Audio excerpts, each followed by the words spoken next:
Alright, and we're live. Oh, you're kidding.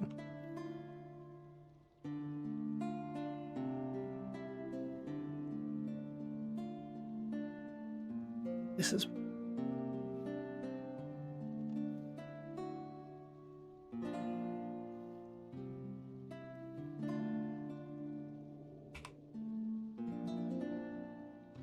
so cooked. So it has to be vowel A.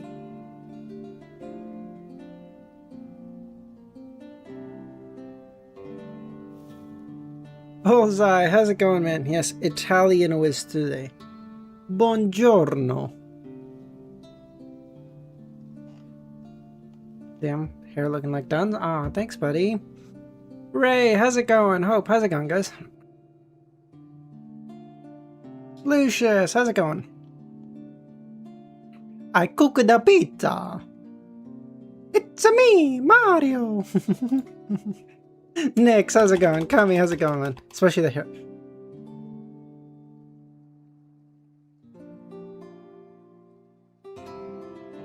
You motherfucker. What the hairline, bro?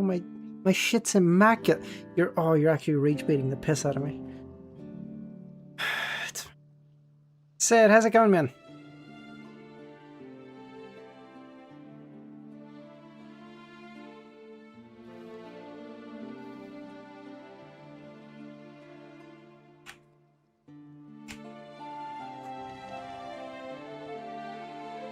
Chris, how's it going, man? I just woke up, hairline match. Okay. Is it Kami? You think so? Nah, I'm just kidding. I just fixed it. 1 year ago today, COI ended. Wait, really? I'm only like a year behind? That's not that bad.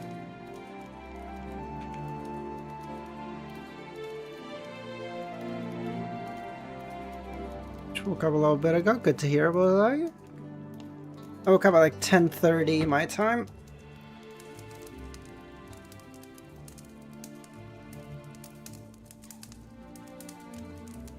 Actually, my hairline looks fine. You guys are actually rage baiting the piss out of me. Holy shit.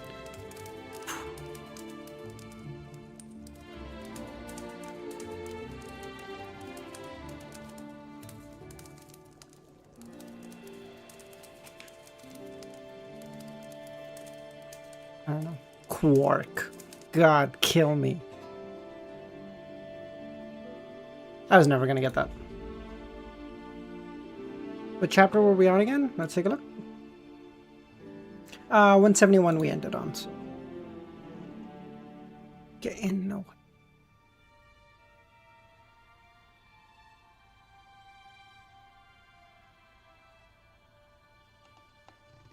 Crew, team, band, pack. Nice. Crop. It cropped up. Faucet, drain, tank, basin? Shit. The US started 2023, ended 2025? You start adding the starting chapters again. It's hard for me to find the stuff I want to watch. Fuck. Okay. Yeah, Boza, I'll go back and I'll do that. Okay. Tank, drain, faucet. Tank, drain, faucet. Crash, crater, halter.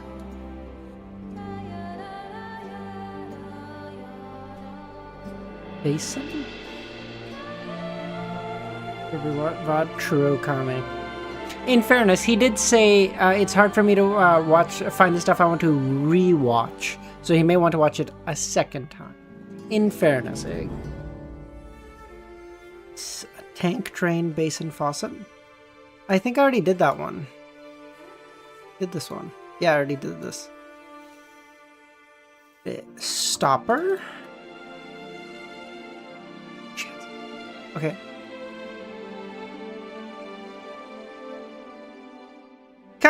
No, comic. Jesus Christ. Pushcar, how's it going, man? It's me, Italian Whiz.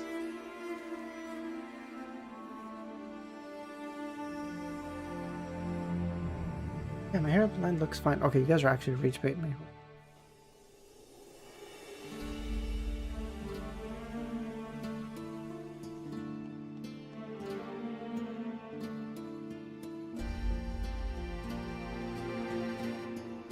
An adult going to school.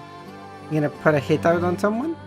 What do you mean put the hit out? I'm the one who carries it out.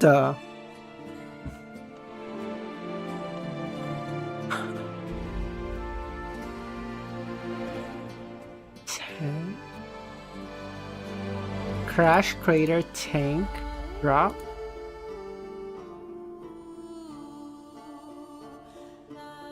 The roots aren't as strong as fuck you.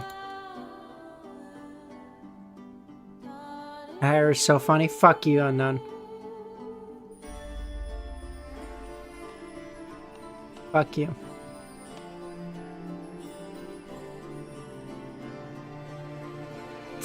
Oh my god, Ray, you bitch, dude. Oh my god. You bitch. Comfort. Comfort. Relax. Sorry, apologize. Relax, apologize. Relax, apologize. Fight. Argue. Fight, argue, apologize. Okay, fight, apologize. Resolution. Shit.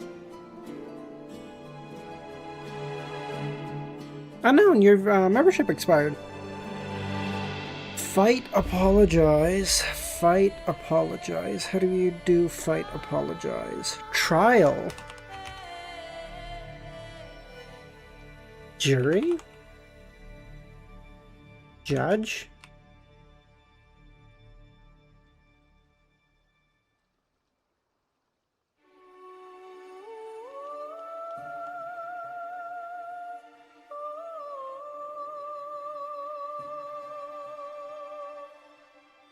Yes, because I'm sure anyone looks at this head of hair and goes, damn, running out of hair. Crazy.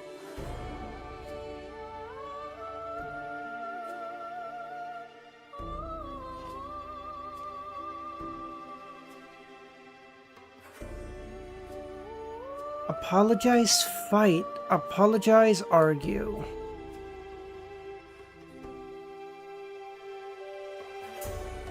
Marriage. Marriage, apologize. Husband. Husband, apologize. Gift. Marriage, apologize. Divorce. Divorce, apologize. Will you stream the force later? Yes, Pushkar. Apologize, divorce. Amicable. Cheating. Jesus. Okay, hold on. Apologize, trial. Leniency. Is that how you spell that shit? Lenient. Adultery.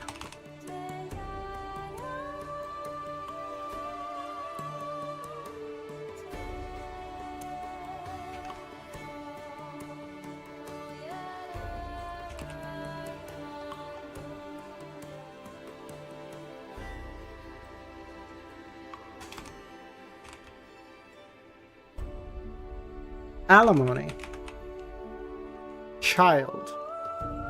Son. Custody. Son, sorry. Manners.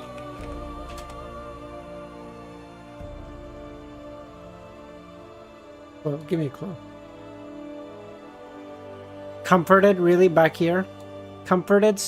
Okay, comforted, sorry. Feelings.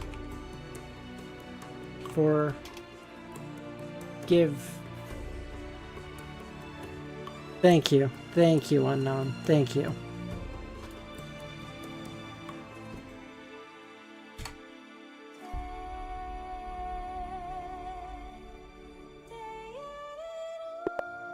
Money.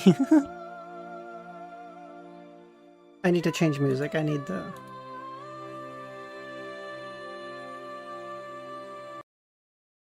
A bar. I need good music. I need my chess music, and then I can win. I can win. I don't lose games with this. Oh.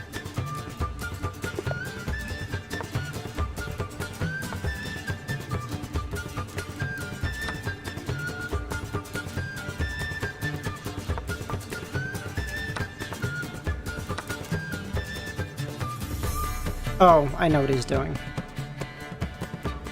Oh no, sorry. Here first. Oh. The fucking... what is this called? The fucking... there's a name for this, too. Yeah, I mentioned this.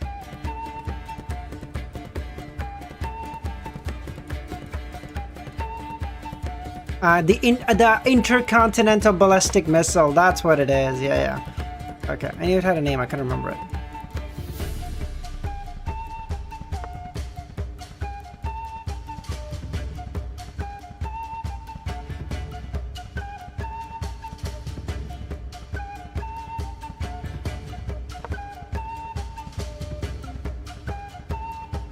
You can take it, I don't care.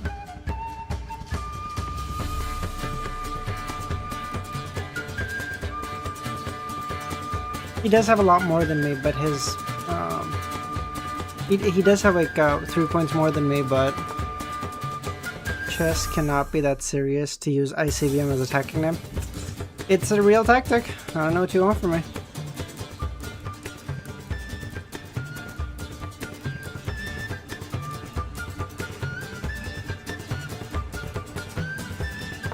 Any chance he doesn't see it?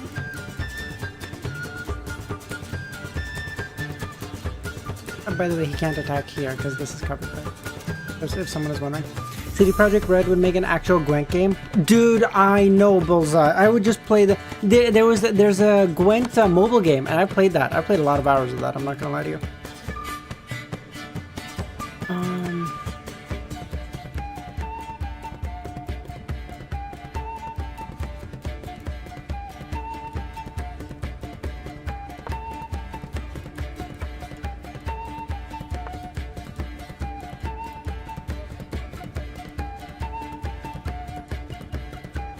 Okay, so now he's trying to doubly attack this while it only being ended one.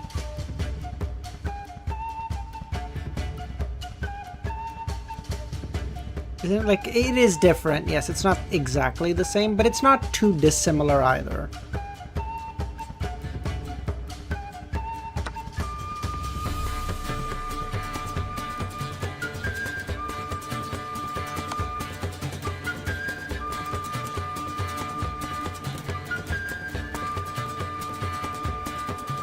Oh, I'm an idiot.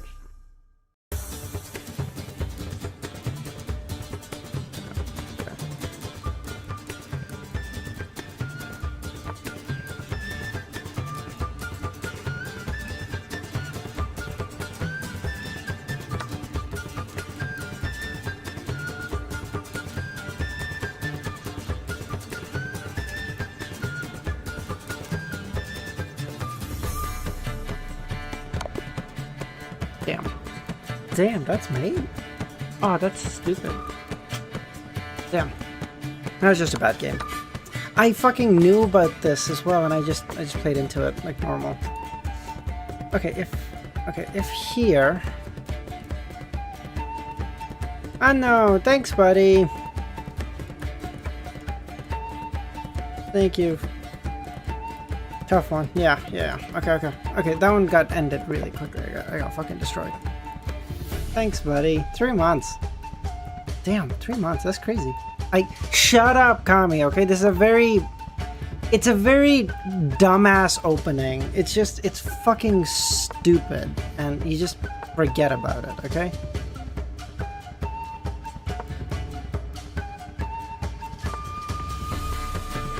Okay, I'm not even lying. There's a bullshit opening. Fuck you. I don't care.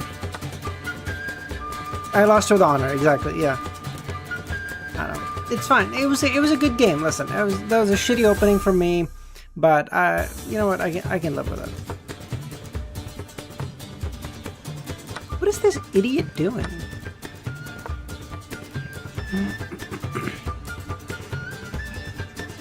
If he pushes up here, I go here. Now you might ask, what do I do? What do I accomplish with this? Nothing. It's mind game.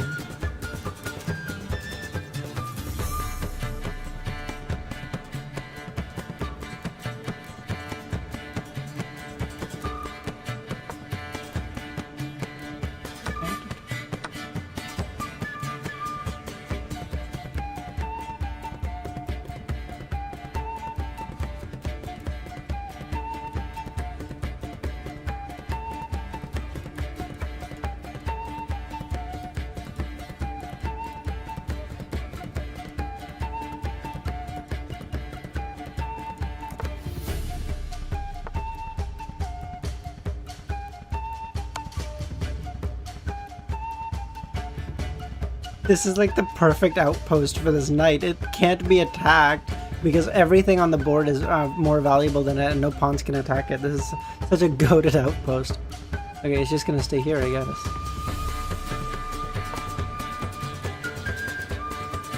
If he goes double, then I...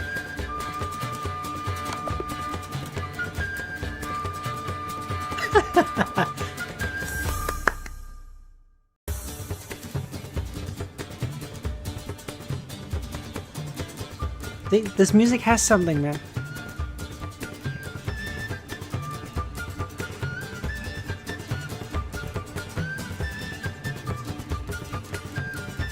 The music is helping. It's helping. I'm getting back. Okay, I'm sorry. Kami's gonna be really mad, but we're gonna play one more, okay?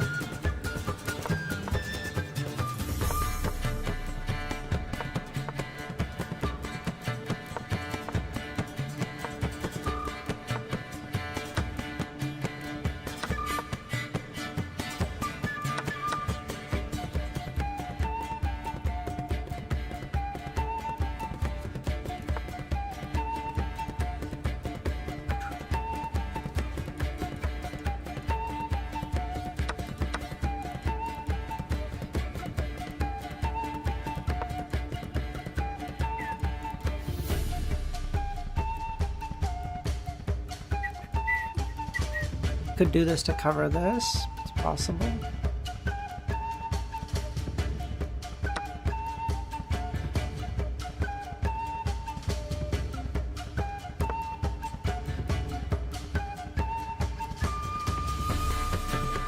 Can't attack this because it's defended. Can't attack this because it's defended. Can't attack this because he could have attacked this before I castled, but now this makes it this. I'm making breakfast right now, so I don't care. Okay, fantastic. Okay, even Kami's chilling. We're goated. Yoink. Can't castle. Took away one of his rooks. We're goated. If I go here, he takes this, but then I take this.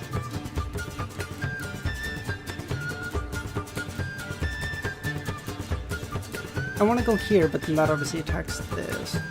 Go here. Attack, but then doubly defended. This is... Here again.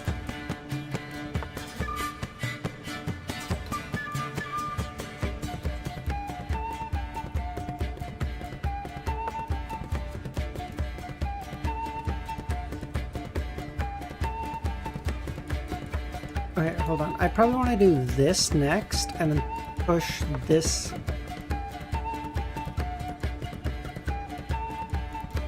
Why are you so fucking annoying?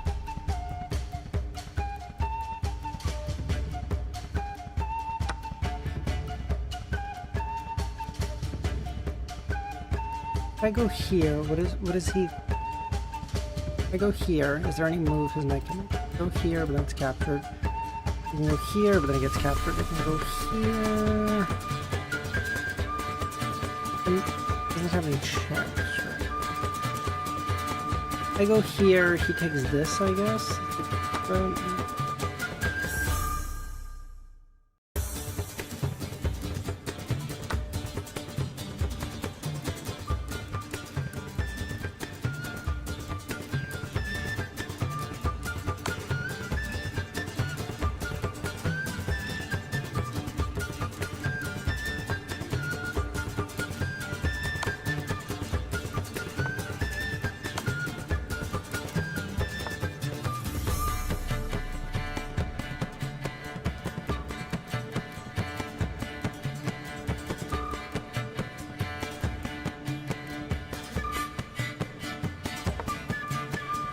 Why would I do that? It just gets captured. No, it doesn't get captured. I'm an idiot. I should have pushed it up here. That's a check, idiot. Oh, I should have done this. Oh, that would have been so much better. Damn, if I went here, that would have... That was... Oh, I missed it. That was dumb.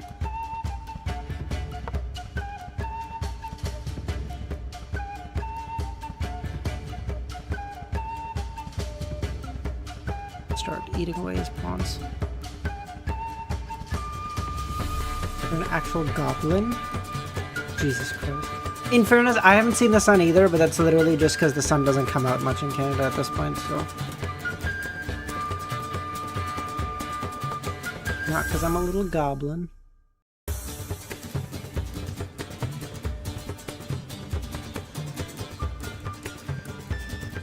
I'm going to schedule an intervention for Kami.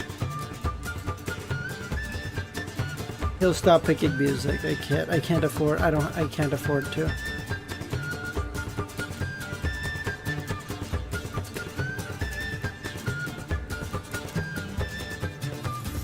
If I go here, oh, I should probably just go here.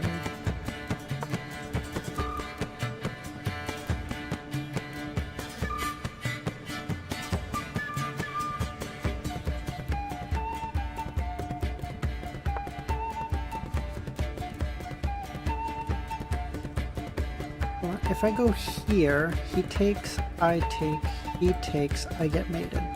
No, thank you, sir.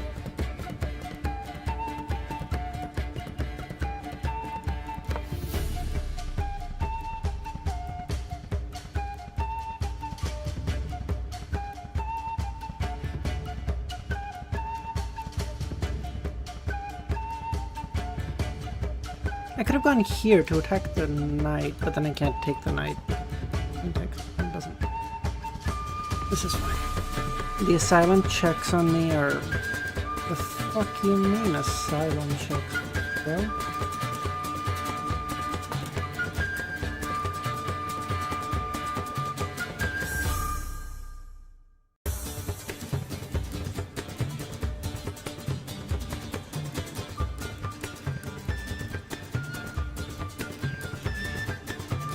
Asylum?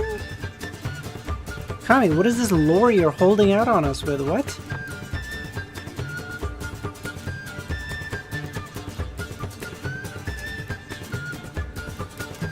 Bro, why is this guy being so fucking annoying?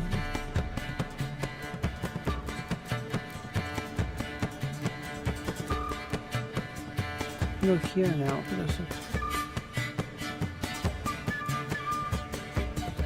Do perineum sun? I don't know what that is.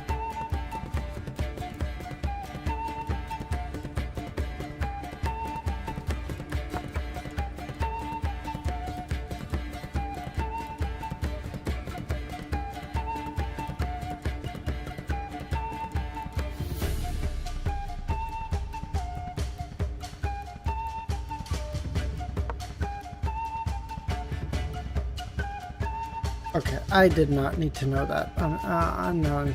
Okay. Oh, that's disgusting. Mate, I'm an idiot. But if I just went down here, I could cover it. Oh, it's not mate. Whew.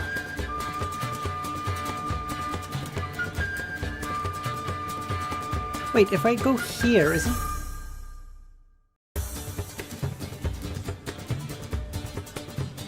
Thank you, Ray. Oh, I shit myself. And the Arkham holds villains, yes. Okay, I'm not gonna lie to you, my first thought was also to make an Arkham Asylum joke.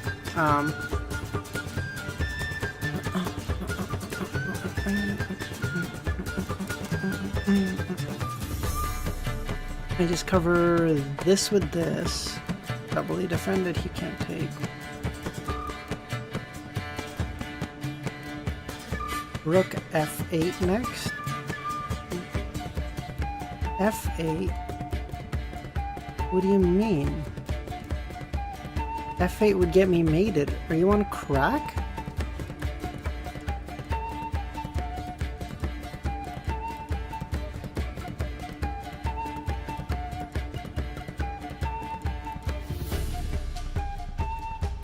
I'm trying, bro.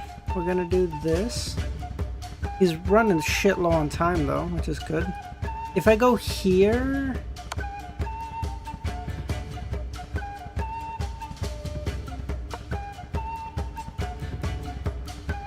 Before the opponent... Oh, before the opponent brought the rotation.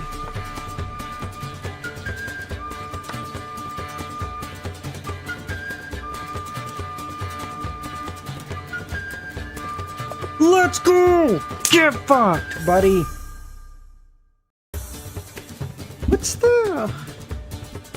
Even, I'm wondering what the eval says at this point, at the end.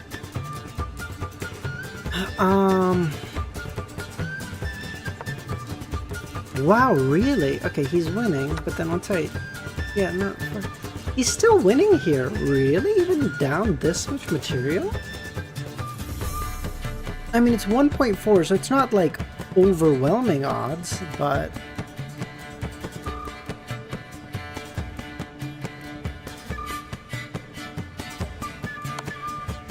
That would be a great strat. Okay. When did he take my queen? When would he have taken my queen? Oh, oh, I see. Yeah. Oh, that. Oh, wow. That was. Wow, that was. Okay. Dude, that's a triple fork. Bang, bang, bang. That's crazy. I mean, technically, there's two. I go here, he takes.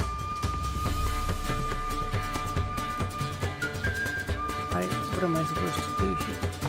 Have to go back? He goes here, that's me, right? Wow, okay, he was really close, but we win those. Let's go. I should not have won, but the music, it made his time run out faster. The psychological advantage.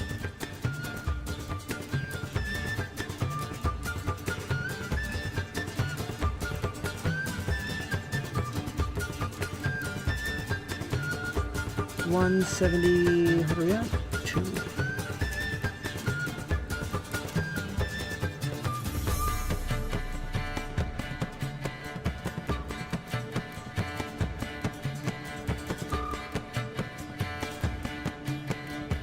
Oh, dude.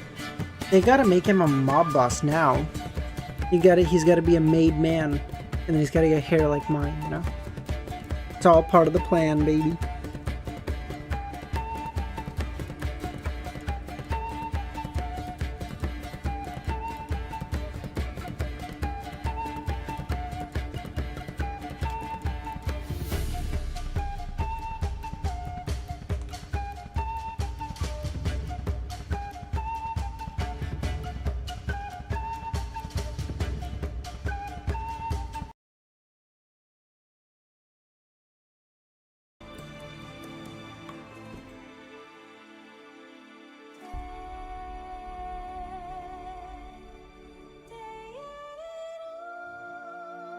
After concealing the body, the bear nonchalantly addressed Lumion. I must say, I'm quite intrigued. How did you manage to eliminate Hammer? Lumion didn't hold back, revealing everything. He retrieved an empty metal canister and placed it on the table before him. What's this? The Baron asked. Remember when I ventured underground earlier today? I encountered a deviant individual and quite accidentally dispatched him. He happened to possess this gaseous sedative and its corresponding antidote. After infiltrating Hammer's washroom, I consumed the antidote and waited patiently. When he arrived, I unscrewed the sedative and engaged him in close combat, restrained him, and prevented his escape until the sedative took effect. The Baron pondered for a moment, confirming the plausibility of the plan as he nodded. The washroom is rather confined and the sedative will quickly permeate the space. Moreover, there's no ventilation to speak of. Considering Hammer's cautious nature and his guard against the Savoy mob, he wouldn't offer an easy opportunity for infiltration. The gunmen stationed outside wouldn't open fire, lest they accidentally hit Hammer. They might even struggle to unlock the door itself. The Baron spoke with such conviction, it seemed as though he had witnessed everything firsthand. Louis and the others silently acknowledged the validity of the analysis. Having understood the intricacies, they realized that CL's ability to dispatch within such a short amount of time wasn't as implausible as they thought. CL had indeed discovered a plan to quickly and successfully utilize the resources at his disposal. Under this plan, as long as his combat prowess didn't significantly pale in comparison to Hammer, he had a considerable chance of dealing with him. Naturally, achieving success necessitated strength, a stroke of luck, decisiveness, and audacity. CL's terror was undeniable, yet it wasn't as horrifying as they imagined. The Baron further commended Lumien's sagacity? What is this word? Sagacity. The state of being sagacious, having or showing keen mental discernment and good judgment. Albeit slightly displeased that he had transported Hammer's lifeless body to Saul de Balbry after accomplishing the deed, it had nearly brought calamity upon them. Nevertheless, the Baron harbored no intention of reprimanding him. Upon reflection, he realized that the fault lay with him. It seemed that I habitually exude an air of confidence and intellect, as if nothing can perplex me. No wonder he assumes that I can provide ample protection and remain unafraid of Roger. I even proposed this operation. It's only natural for him to believe that I've already made the preparations. As they conversed, time slipped away, and before long, a guard of the mob stationed at the entrance ascended and approached the Baron, conveying a message. "Please, bring him up." The Baron stood up. Travis Everett served as the superintendent of the police headquarters at La Marche de Courtier de Gentlemen, holding one of the highest positions when it came to carrying out tasks. Above him stood a few deputy directors with the rank of chief superintendent, and overseeing everything was the police commissioner. The Baron do we know the police commissioner's name? Sorry, I was gonna make a Batman joke and then I decided against it. Commissioner Gordon and all that. 10 minutes later, the officer led his subordinates into the cafe on the second floor.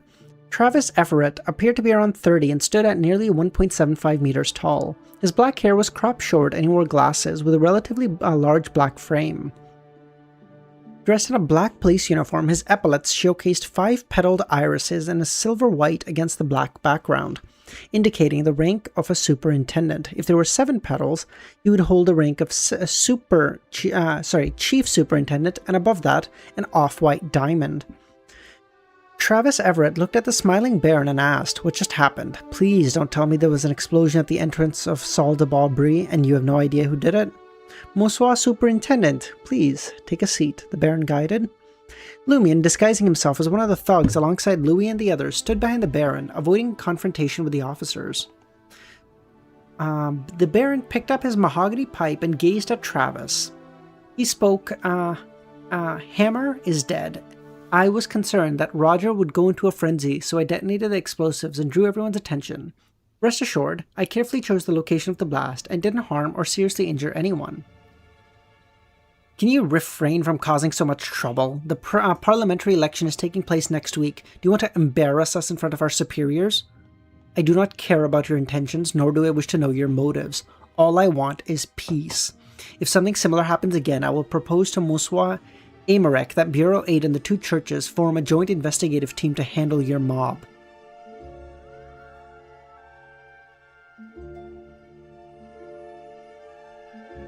Travis did not mention the death of Hammer directly, but he employed it as a warning to the Baron. Baron responded with a smile. Monsieur, fear not. For the next 2 weeks, we shall strictly adhere to the law. I am merely concerned about the poison spur mob. Travis nodded and let out a sigh. Emperor Roselle proclaimed that peace brings about prosperity. If you do encounter any disputes, seek me out for a tribunal. He then turned around and to the 2 low-ranking officers behind him. Let us return now and find someone to keep a close watch on the leaders of the poison spur mob. They must behave. Raise the sun. Raise the sun, the Baron stood up. As Travis and his companions left, Lumion muttered quietly to himself. Do people in positions of power always enjoy quoting Roselle? We lower-class individuals are different. We curse and use crude language as needed. The sense of a sentence doesn't depend on who utters it. Well, maybe. I mean, it doesn't, but it kind of does in a weird sense. Like, we act like it does. Someone could say, like, the most basic thing, but it's like, oh, Einstein said that, and you're like, oh shit, the most profound knowledge that has ever been found out by mankind. You know, if someone's like, hey man, did you drink a lot yesterday? Just drink some water. And you're like, oh, thanks fucking genius. Actually, did you know the greatest doctor of all time said that? And you're like, oh my god, brilliant information. How could I not think of this? And you're like, okay, damn bro, what? Nearly half an hour later, the Baron turned to Lumion and spoke. Roger and the others should be under surveillance. There is no immediate danger.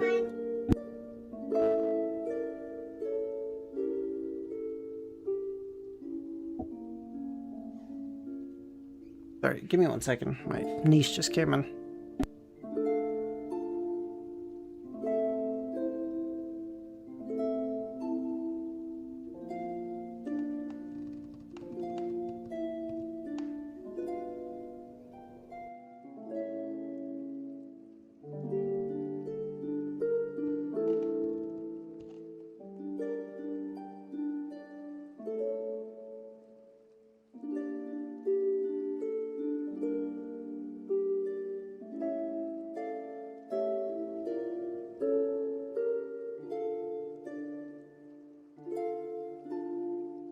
I'm muted. I apologize.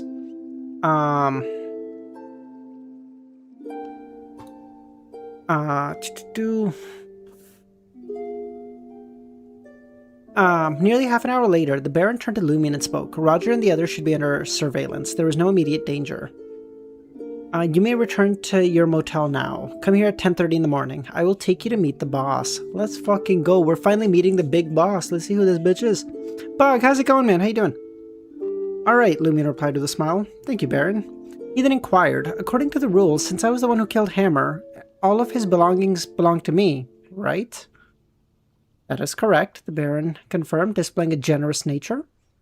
He motioned for Louis to bring over the black revolver, bullet bag, bayonet, and a stack of intelligence. These are yours as well. Lumion fastened the holster under his left armpit and stowed away the other items before entering the room where Hammer's body laid. Ensuring no one was tailing him, he squatted down and unbuttoned the corpse's shirt. There, he discovered a golden red ball resembling the morning cloud and sunset, a pugilist characteristic. Lumion happily pocketed it and proceeded to search Hammer's pockets. He found 116 Vril d'Or, 17 Copan coins, along with a pair of boxing gloves made of steel-like material adorned with several sharp spikes. For Lumion, this far exceeded the satisfaction of hunting Margot. I have to assume those are like some kind of artifact or something, right? On his way back to Auberge de Côte d'Or, only sporadic gas street lamps illuminated the path. Lumion weaved through the intersecting shadows, sensing a pair of eyes fixated on him. Is Roger commanding the deceased, or using the other beyonder abilities to keep tabs on me, or am I simply being too vigilant? Lumion muttered, raising his right hand to massage his temples. He activated his spirit vision but found nothing. The unsettling feeling of being watched gradually faded away. In a 3-story building with a garden at 126 Avenue de Marche, the imposing black scorpion Roger, with his perceiving deep blue eyes and the charming Baldy Harmon, walked back through the door. The 10 members of the Poison Spur mob, who had been waiting anxiously, felt the air grow tense. None uttered a damn word. After a tense silence that lasted more than 10 seconds, Harmon spoke. That CL doesn't take us seriously. The Savoy mob has been provoking us repeatedly. They must pay. Roger shared Harmon's sentiment, feeling equally provoked by CL. We cannot let this go unaddressed. Roger exhaled and motioned for the other members to leave. Only Harmon remained, and Roger spoke, but we are being targeted by the police. Highly likely that official Beyonders are involved. We cannot seek revenge for the time being. The Baron is no ordinary opponent. He is cunning and intelligent. When Monsieur Artois is elected to the Parliament, Madame Moon will grant us a new boon. At that moment, we'll extract the Baron's brains and feed it to the dogs. But we cannot remain idle. When the surveillance on us becomes less vigilant, we will take the opportunity and take CL out. If they can assassinate our men, we can do the same to them. At the motel, Lumion had just reached room 207 when he sensed something and looked out at the balcony. "Come out, Madame Jenna," he said with a sigh. Ooh. Alright, I think we'll probably go to like 180 today, probably.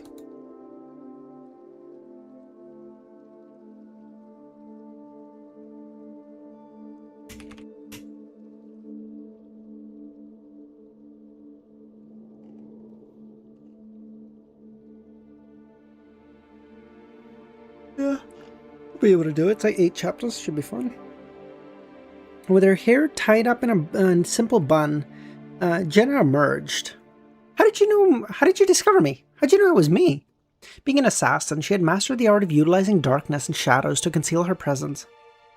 Lay down for a bit. Sounds good, Unknown. Until now, no one had ever detected her presence in her previous encounters, making this the first time she had been discovered. Next time you plan on assassinating someone, try not to wear perfume. After reminding Jenna, he jokingly pointed to the door of room 207. I thought you would enter the room by yourself, but instead you waited so politely on the balcony. It's unlike you. I've always been polite, damn it, Jenna retorted. You're cold, sinister, cunning, and devious. You may have set a trap in the room, waiting for someone to walk into it. While speaking, Jenna glanced at Lumion and said, I understand how you guessed that I'm an assassin.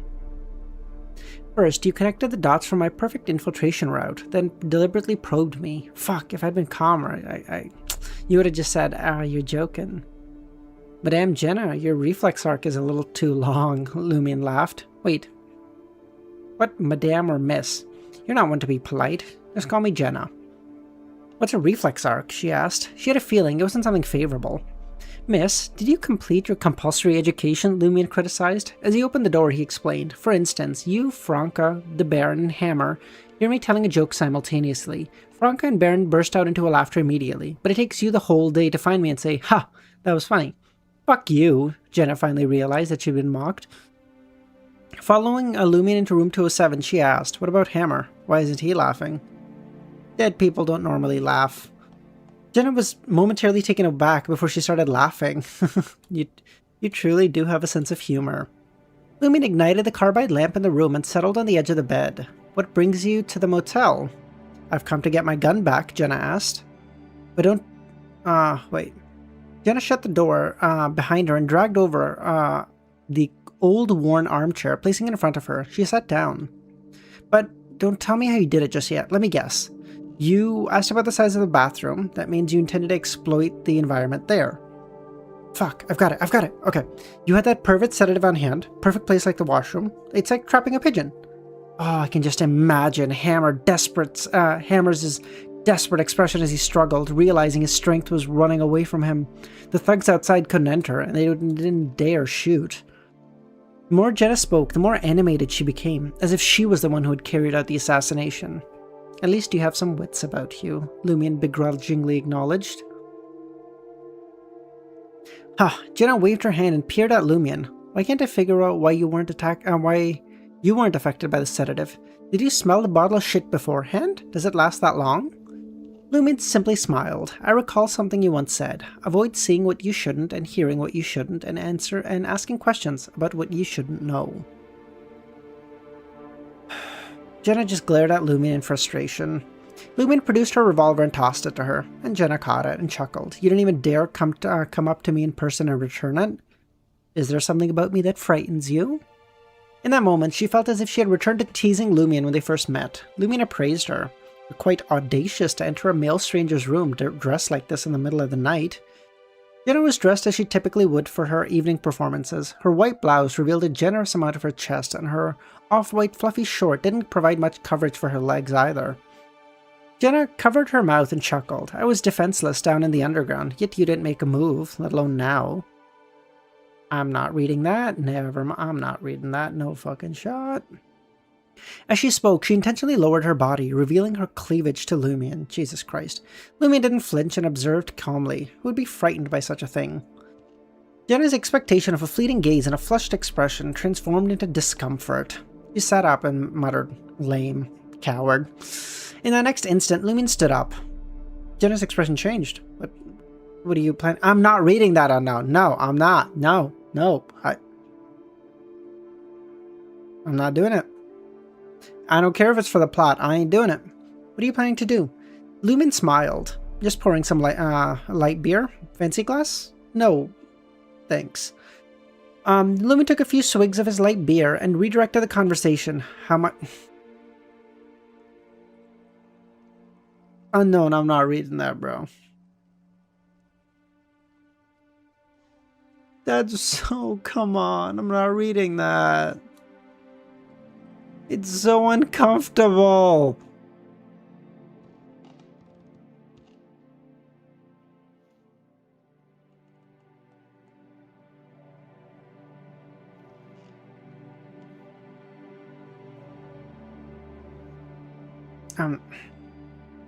I don't want to read it at all. I'm gonna give you a fucking dumb price, okay? Because I don't want it. $100. I'm not reading it. I'm not reading it. I don't want it. I don't want it. Keep it. I don't care. Yeah, I'm not reading that, Kami. No, I'm not reading it. I don't care.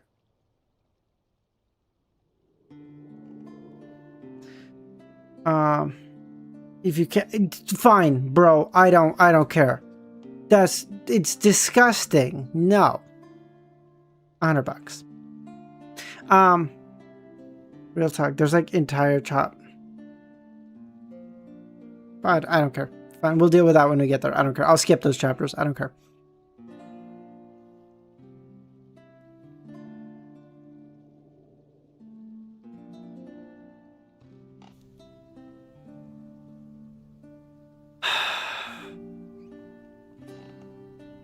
The fact that everyone is saying it scares the shit out of me.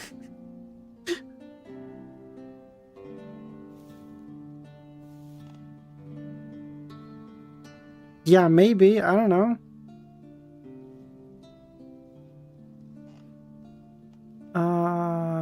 Lumion took a few swigs of the beer and said, "How can you be so certain that you're older than me? I saw your wanted poster at Franca's." "Well, hello there, Lumion. You're not even 18 yet, while I'm 21, Jenna said.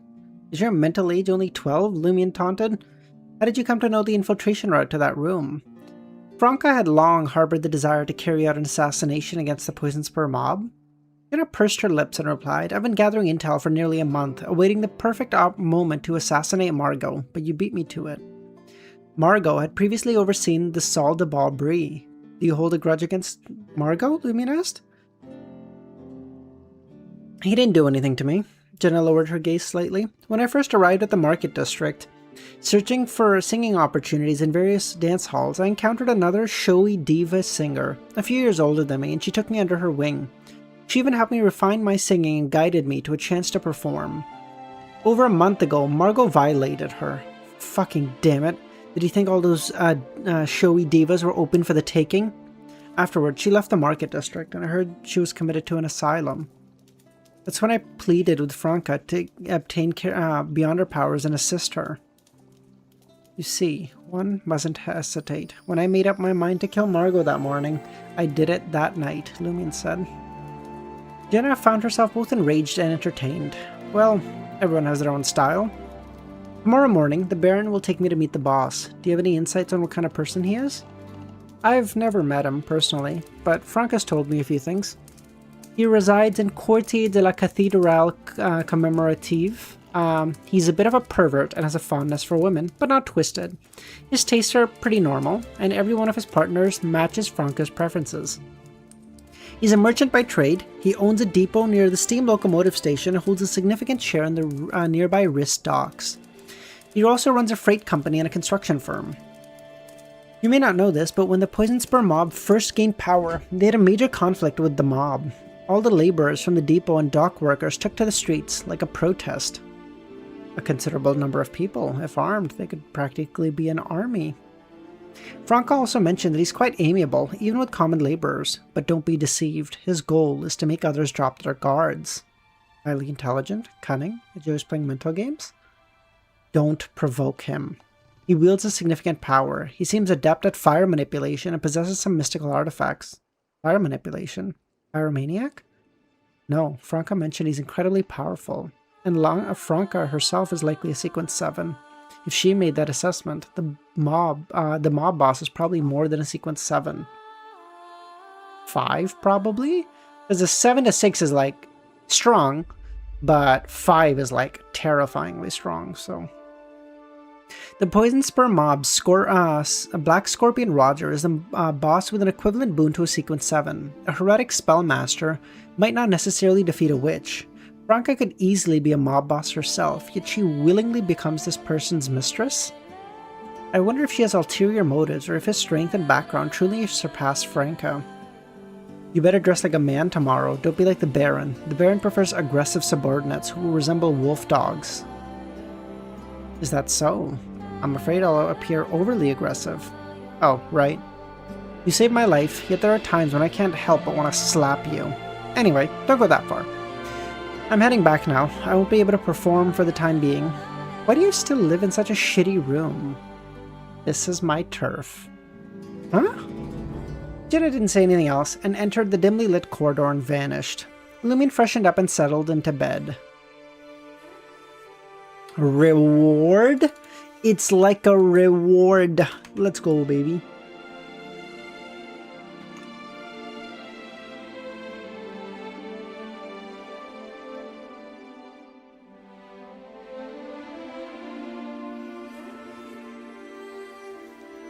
Jenna is so perfect. Oh my god, Jenna is basically like the equivalent of like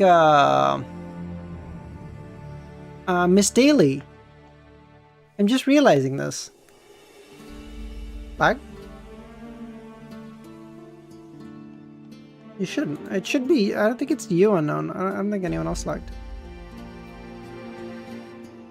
At 10:30 in the morning on the following day, the Baron, did I update the thing? I did. The Baron rendezvoused with Lumion. Lumion had chosen a simple attire for the day, donning a linen shirt, black waistcoat, and brown trousers.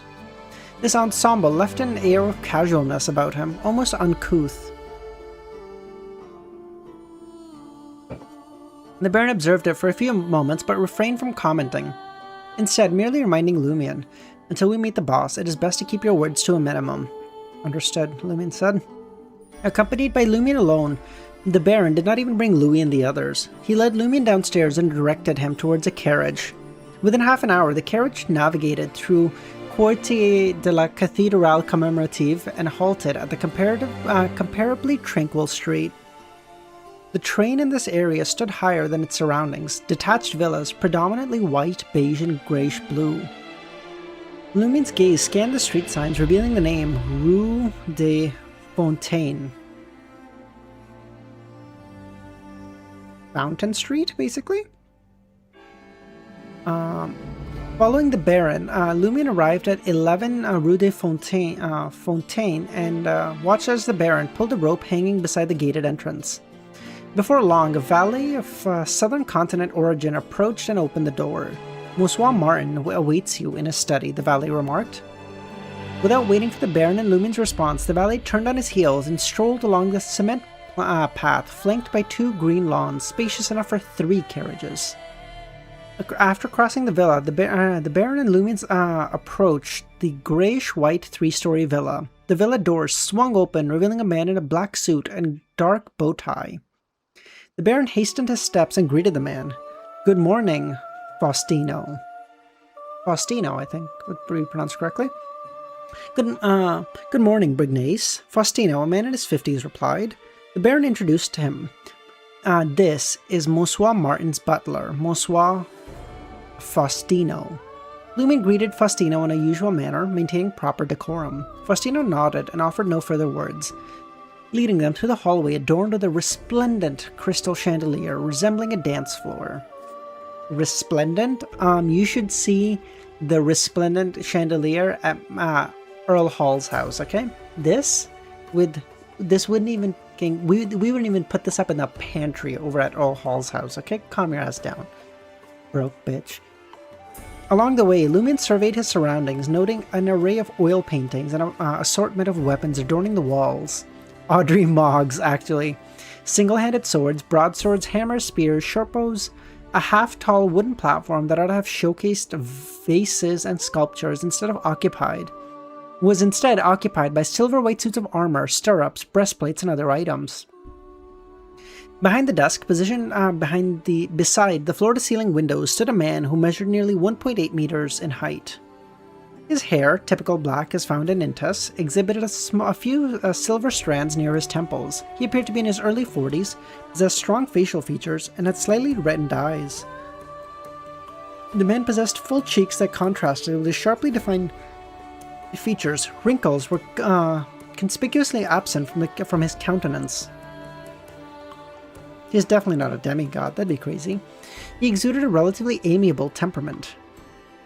In that moment, he wore a white shirt and a formal black suit, devoid of a bow tie or necktie.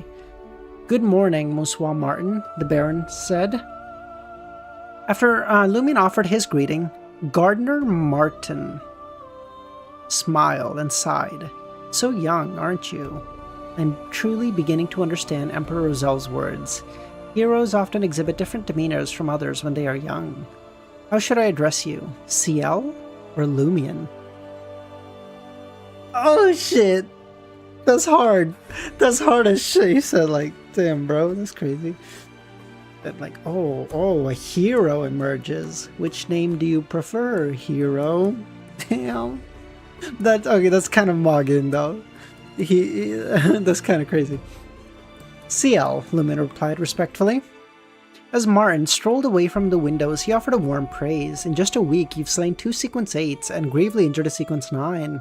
I couldn't have achieved such at your age. What is your sequence? Sequence 8, Provoker, Lumion responded. Martin expressed great satisfaction at Lumion's frankness and nodded. What I said earlier wasn't quite comprehensive. When I was Sequence 8, I couldn't have done what you did. Very well. Our mob could use an exceptional person like you. Oh, did you guys catch? Like, that's clever. He said, like, at your age, I couldn't have done what you did. And then, once he realized his sequence, he went like, oh, even at your sequence, like, because presumably what he's implying is, at your age, I was probably not a Beyonder, I was a Sequence 9. But even when I was a Sequence 8, which was at older than your age, I still couldn't have done what you did. Like, that's really good. He's giving him a lot of praise, trying to get him to, like, lower his guard. Without waiting for Lumion's reply, he proceeded. Did he find anything noteworthy on Hammer? This person is aware of law of Beyonder characteristics conservation. Judging by his demeanor, even if he isn't aware of it, he believes that human Beyonders are akin to Beyonder creatures. I've talked with someone for you to read that paragraph. Eh?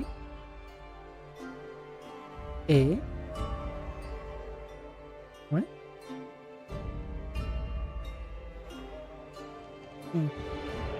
They manifest Beyonder characteristics upon death, or some residual parts or ingredients that can be employed in a potion brewing. Lumion contemplated for...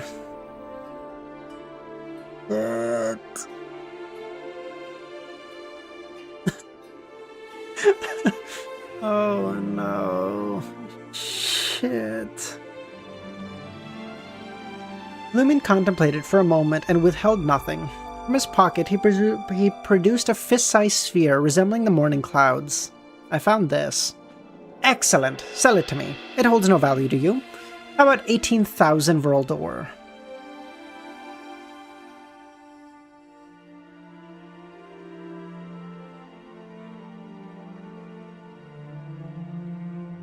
That's considerably higher than the 15,000 Vraldor at Mr. K's gathering. Lumion pretended to be unaware of the price of characteristics.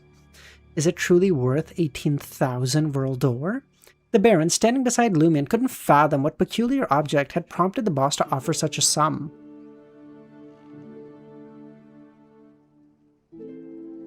What? Does the Baron not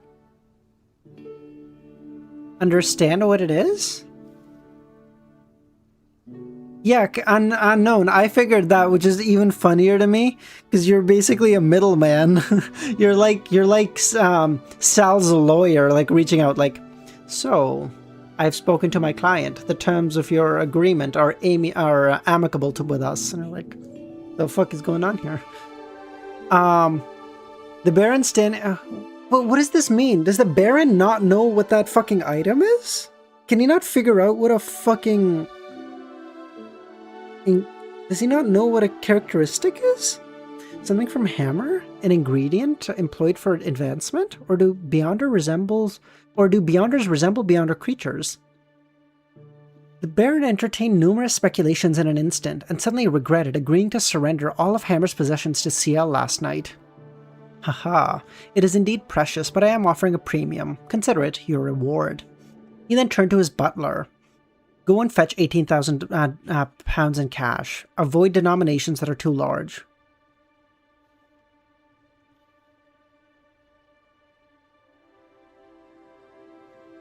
Okay, thanks, Kami.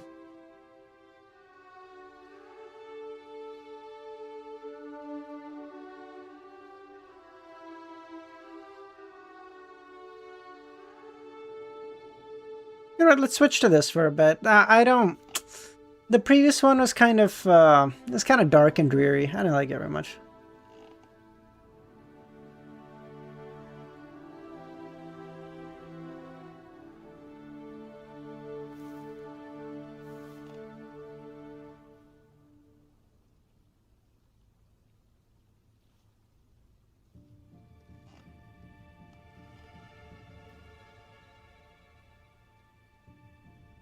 Sal, how's it going, man? How you doing? Finally, the Wi-Fi wants to work with me. Oh, good shit.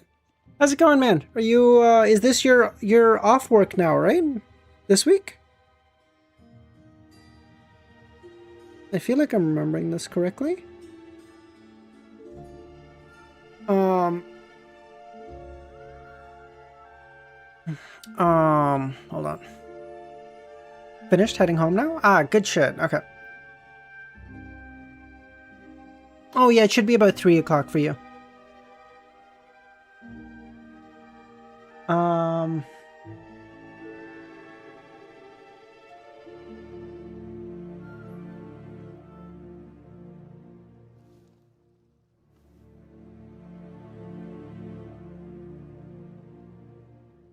Almost, wait, it's 6? I thought it was like 3 o'clock for you. I swear, I'm gonna get the time zones right. Lumion harbored no objections to sell the pugilist characteristic. He had intended to sell it himself anyway. His hope was to amass funds to acquire a mystical item capable of countering adverse effects, compensating for his lack of mysticism means, or serving as a disguise at least. Taking the pugilist characteristic from CL and toying with it for a few seconds, Martin addressed the Baron. Despite young CL's tender age, he has already rendered significant services for our mob and possesses remarkable strength. I'm doing lore and stat. Go see ya? Alright, sounds good. Bye, Sal!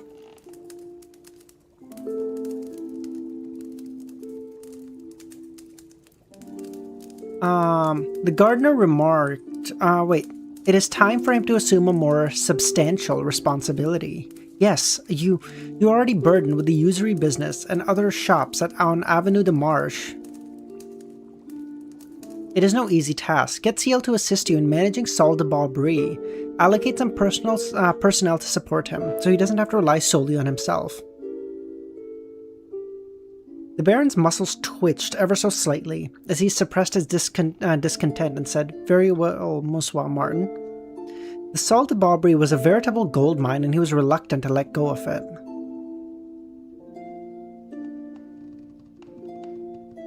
If not for Monsieur's direct order, he would have chosen to hand over Avenue de Marche to CL instead, and suggested transferring some of the henchmen from Simon and Blood Palm Black. Lumion sensed the strain in his relationship with the Baron, and he couldn't deceive him as effortlessly as he could before. There might even be clashes in the future. The Martin looked to Lumion and instructed, Take care of Saul de Brie. If you perform well, I will entrust you with more significant ventures in the future.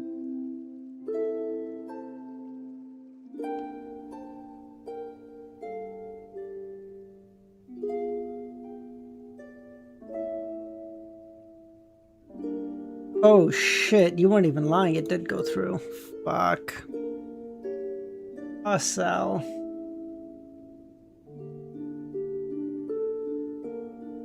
Fuck, I didn't even see it. Oh, Kami, fuck you. Oh, I didn't. Wait, why did the fucking thing not go through? The fucking unknown.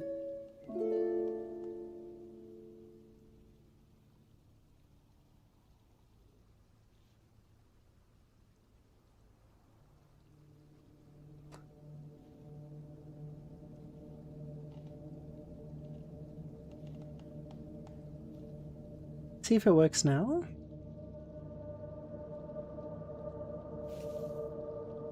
Okay, interesting. Why is the audio gone? Excuse me?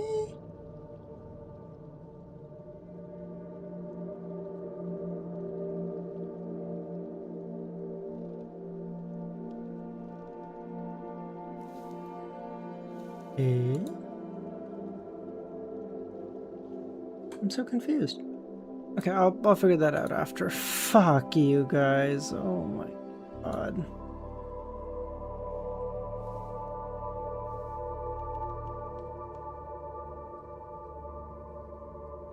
That's so weird. No, like I don't know why that didn't go off. I don't know. Jenna said to Lumion, "Do you still hold on to your virginity? Need some help? A mature and beautiful sister can show you the wonders of the adult world." Why sister? What the fuck? Ew. Oh, that's disgusting. Oh god, that's so disgusting. What the fuck? Ugh. Thank you, Monsieur Martin. Lumion replied, lowering his head in feigning delight. There's another line? Oh, fuck. Hold on. Okay, I gotta go. I was reading the message that Kami sent because I didn't want to skip my place. Shit. Fine. Let me go back. Okay, let me go. Chill the fuck out. God.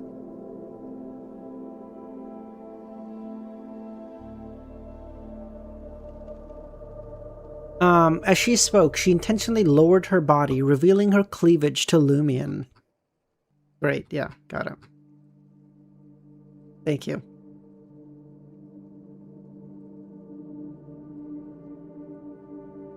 On the way back to La Marche de Courtier de Gentlemen, the Baron seemed to regain his composure and engaged in the occasional conversation with Lumion regarding the mob, displaying politeness, courtesy, and refinement. Lumion was even more preoccupied, though, with a small cloth bag brimming with 18,000 Vril d'Or. With that, he could acquire a modest apartment in Quartier de l'Observatoire. In the Derry Edge region, it was akin to owning a villa in a decent neighborhood. Upon entering Saul de Brie, Louis and the others approached Lumion. Before they could speak, the Baron drew from his mahogany pipe and announced, "Louis, Soroka, from this day forth, follow CL. He is now in charge of Saul de Brie." Louis, whose forehead bruises had mostly faded, and Sir Coda, whose brownish-red hair extinguished a slight curl, had their expressions changed to one of shock and confusion. They were aware that CL should be rewarded, but they never anticipated him taking over the Saul de Brie and them being assigned to him. He now was a true leader of the mob.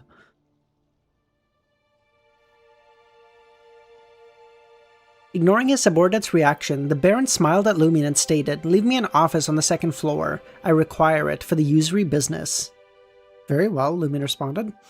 After a brief handover, the Baron led two thugs to address some trouble concerning the usury business.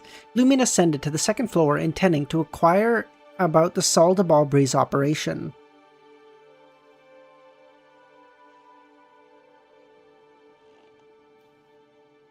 It's Merlin Hermes? Oh no.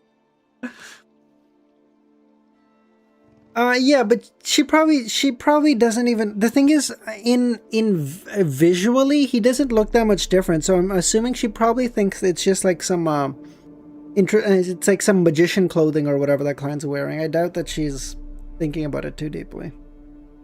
Because isn't the Merlin persona just black hair and like he looks like a pretty Merlin Hermes? I feel like he looks like a pretty normal.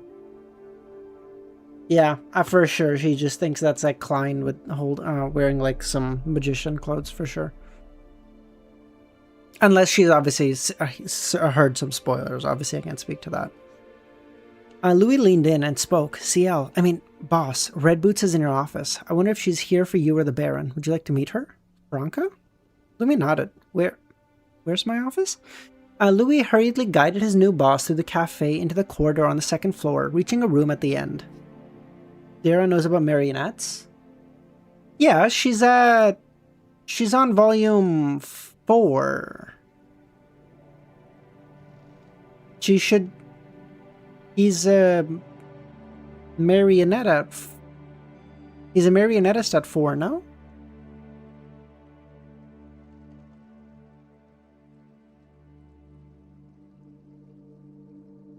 Or no, is he a marionette at the end of 4?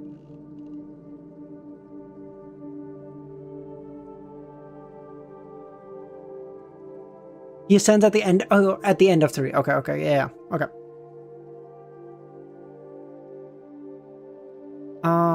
Right here. He indicated and pointed at the dark red wooden door. Oh, at the end of 4, it's sequence 4. Okay, yeah, okay, that is it. Okay, yeah, you're right. The first thing that greeted his eyes were a pair of vibrant red boots, elegantly placed on a brown wooden desk. Adorning the boots were a pair of off-white breeches, and higher still, a white blouse for ladies, adorned with a multitude of embroidered flowers and vine-like patterns. Continuing upward, Lumien's gaze fell upon a graceful, smooth neck, followed by lips painted a delicate shade of red. Seated upon a swivel chair that had once belonged to the Baron, Franca nonchalantly rested her feet at the edge of the desk, as if it was her own territory. Best girl? Oh my god, new best girl incoming? She's a demoness. Oh.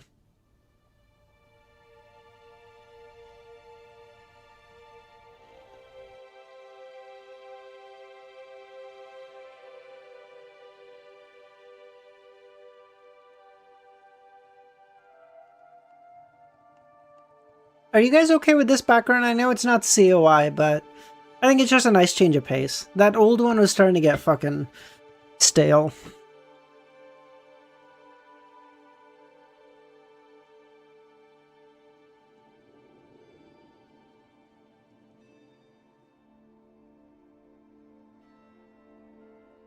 It's fine? Alright, good shit.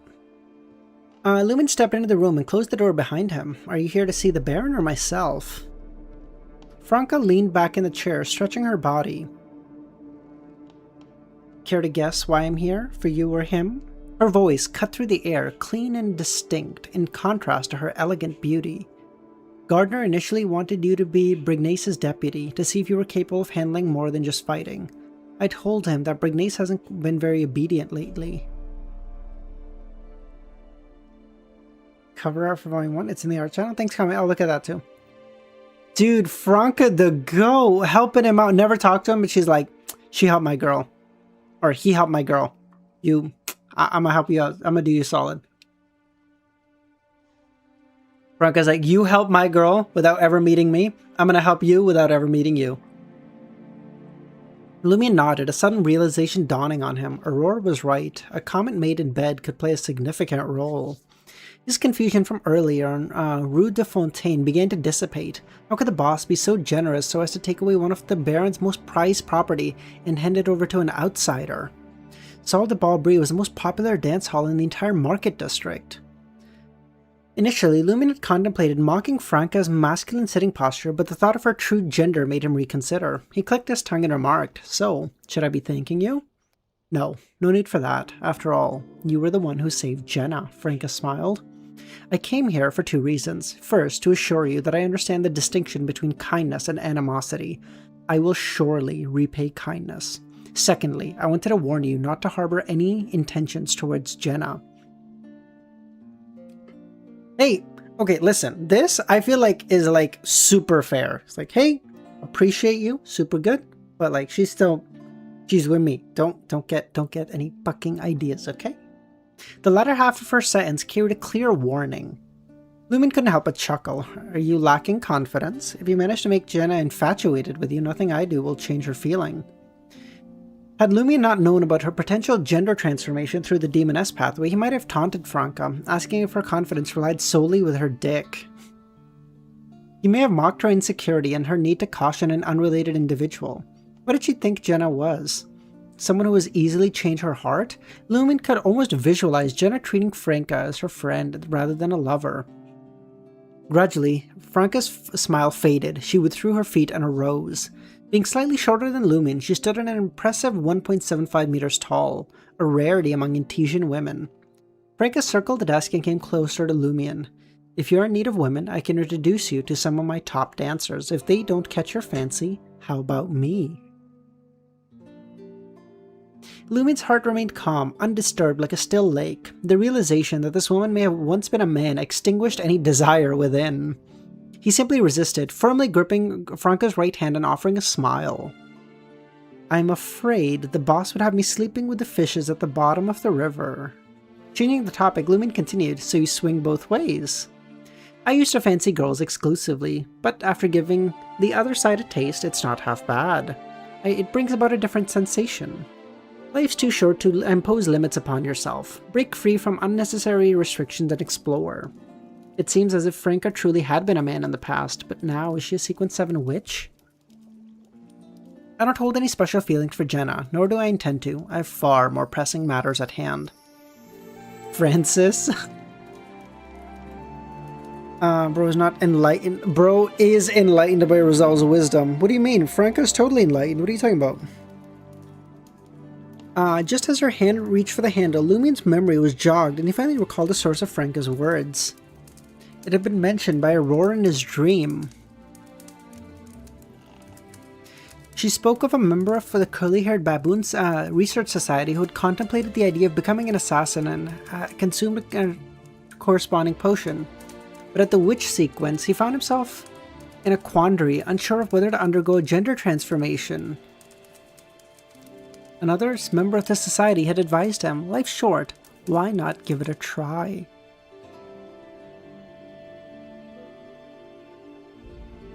Lumen's heart stirred as he gazed upon Franca's figure and spoke.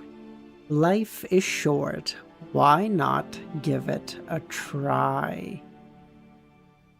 Franca's hand froze on the doorknob and she stood there as if struck by lightning. Who are you? What is your code name? This reaction. It appears my guess was correct. Lumen felt a surge of delight, followed by a sinking feeling in his heart. I am Muggle's brother. Upon hearing CL accurately mention the codename of one of the members of the research society, Franca breathed in a sigh of relief. I'm not sure if your sister had mentioned me, but my codename is Hidden Blade. I belong to the same organization as her. No, she must have mentioned me, or you couldn't be familiar with that phrase. Damn it, what the fuck is happening here? Lumen shut his eyes. She never mentioned your codename or identity because I chose the Hunter pathway. She reminded me of the neighboring Demoness pathway and its potential for gender transformation, and used you as an example. So you do know. Franca felt a strong urge to disappear. Having been adapted to her current form and overcoming her self-imposed limitations, her newfound enjoyment with men was contingent upon her previous gender remaining a secret.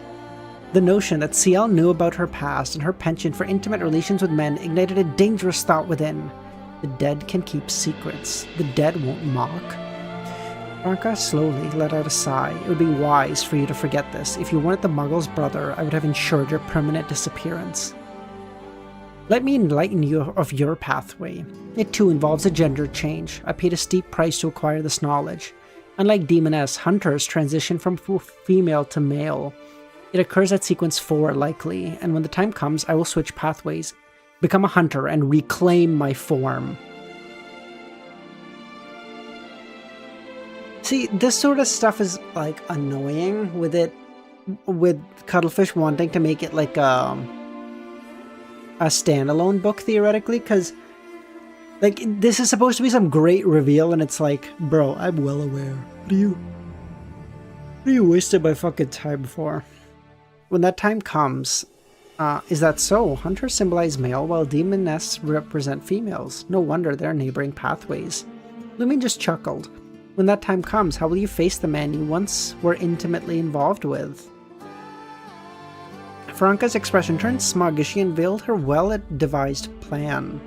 I will administer them the witch potion. If they are beyonders, unable to transition to the demoness pathway, I will find a way to transform the characteristic of a witch-bounded characteristic into a mystical item for them to wear. And when the time is ripe... Madame, you're deranged. Lumion dared not provoke her further. I'll emphasize again, Franca said, it is in your best interest to forget about this and refrain from harboring any intention towards Jenna, or I will apprehend you and force the demoness, witch potion down your throat. Though Sequence 7 may not grant the ability to switch pathways, it does make one dangerous. It might not result in a half-crazed madness or loss of control. Dude, she's so... Dude, she's an actual demoness.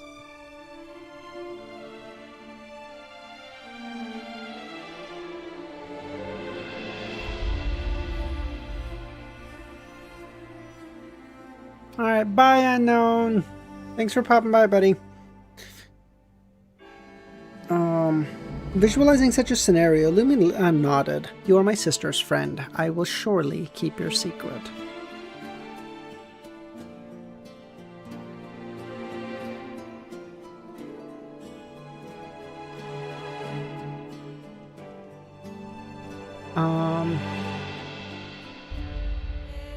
Where is Muggle? Is she also in Trier? Is she strikingly beautiful in reality?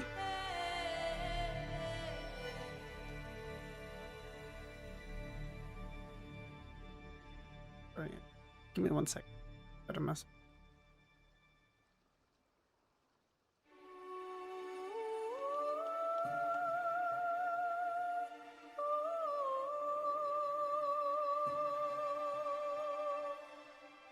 Okay,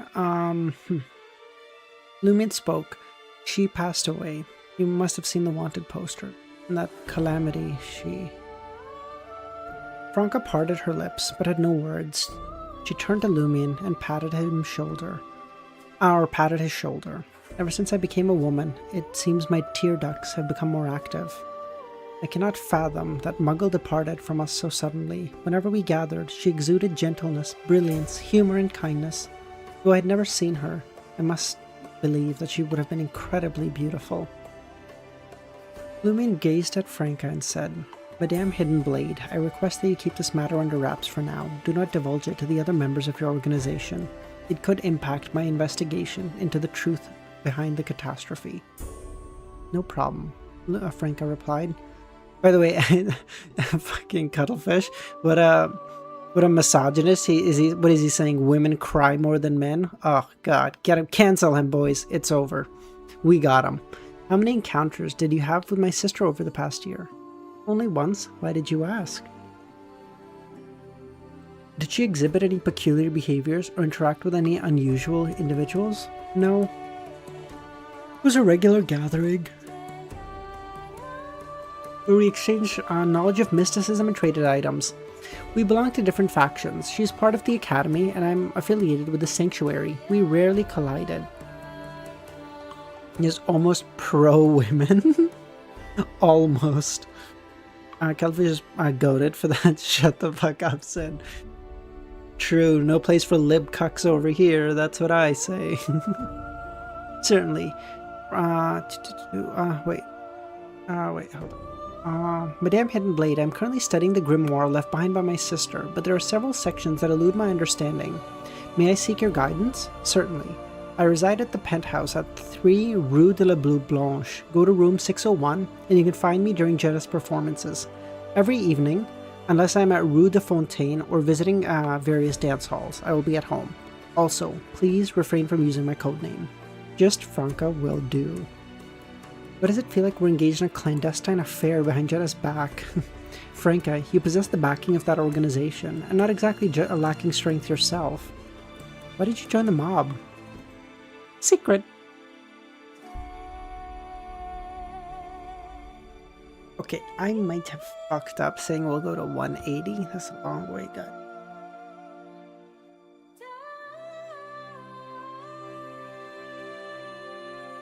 Oh, 5 more chapters? Come on. Although in fairness, it's only been an hour. I'm truly not... I'm getting old. This holy shit, an hour? And I'm like, damn, long stream. Cooked. Okay, quick chess game. Quick chess game.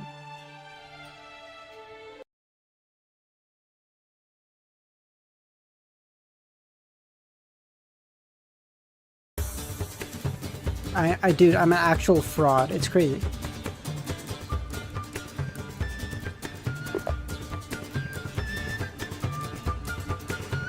Bye, Hope. No worries, man. I appreciate you popping by.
This is such an interesting game. I like it. Makes almost 0 sense. I love this. His knight is just stuck now for the rest of the game. The knight literally can't go anywhere. This is great. Yeah, I'm gonna leave this here. No problem. I wanna go here, castle this way.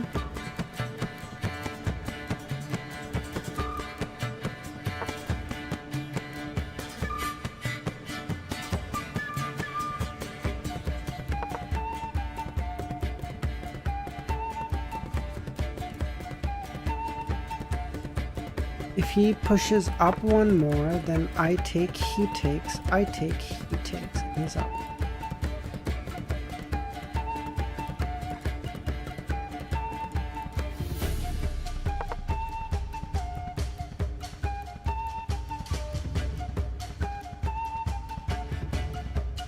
I'm jamming this, I'm fucking jamming everything up, keeping it super tight.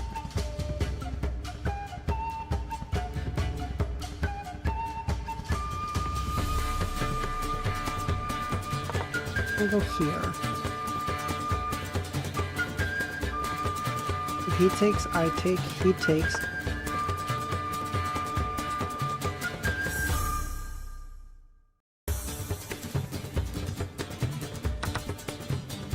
Now if he takes,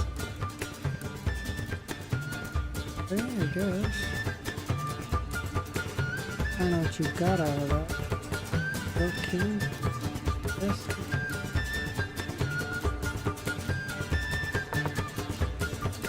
Can't take this, or sorry, he can't take this because it's protected. Can't take this because it's protected. Now I want to castle, but if I castle, this pawn becomes available, and that's no good. We're gonna leave for now. I want to go here next, because then I can go here, and that would fork these two if he doesn't move them, obviously.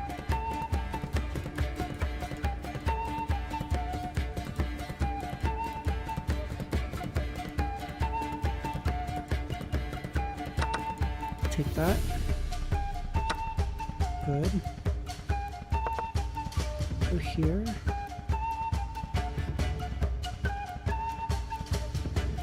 At this point, I don't even know if it makes sense to castle. Please don't move your queen. I'm just begging you. Or your rook. Let me do this. You know what? That move you can do. It has the same effect. Rolled. Oh, that is the worst move possible.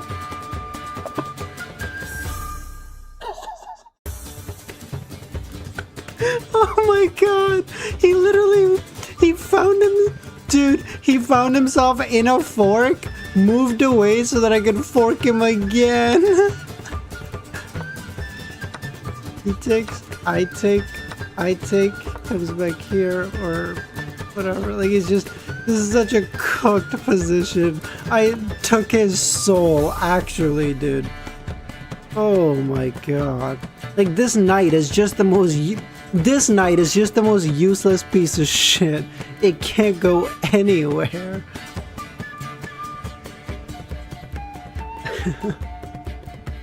Oh, dude.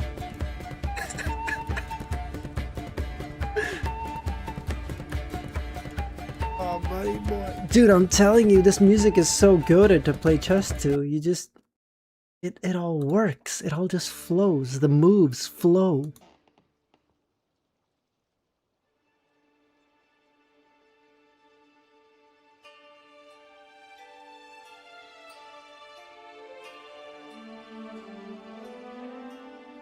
That guy's never gonna want to play chess again. Okay, property. Are we buying property? Please. Move out of that shithole, please. After bidding farewell to Franca, Lumian led Louis and Sarkota back to the cafe and settled himself into the Baron's usual spot. Already awaiting him was René, the manager of Salle de Barbry. In his 40s, René had a gaunt face, leaving one to wonder if he was overworked or simply born that way. Despite being an executive directly appointed by Gardner Martin, the boss of the mob, René treated Lumian with the utmost respect. Bonsoir, Ciel. Would you care to learn about the dance hall? Very well. Lumian reached out to take the stack of reports from René and peruse them. Standing behind him, Louis and Sarkota couldn't help but feel as if they hardly knew this leader at all. Lumian, a young man hailing from the countryside, possessed an understanding of complex financial statements far beyond them. They would have been left dizzy and yearning for sleep had they been tasked with such a feat. Can this man fight and have a cultured mind? René seized the opportunity to acquaint Lumian with the working of Salle de Barbry. On weekends, we earn daily income ranging from 1,200 to 1,800 Vril d'Or. On weekdays, that figure can reach as high as 5,000, but typically hovers around 4. Last year, our total income amounted to 645,000 Vril d'Or. This year, there's been a slight increase based on current trends, but nothing significant. We require 12 bouncers, 4 bartenders, 6 waiters, 3 chefs, 6 kitchen helpers, 3 handymen, 3 dishwashers, 4 cleaners, 1 wait supervisor, 1 finance staff, 3 alcohol and food procurers, and a carriage driver. Their total annual salaries is 1,000 Vril d'Or. Total? We also provide them with complimentary lunch and dinner, which costs us 50,000 Vril d'Or. 1,000 is going to be a typo, right? It should be like 10,000 or something? 16, 22, 25, 31, 34, 37, 41, 42, 45, 48. There's 49 staff. You're telling me their annual salaries put together is 1,000 Vril d'Or? There's no way.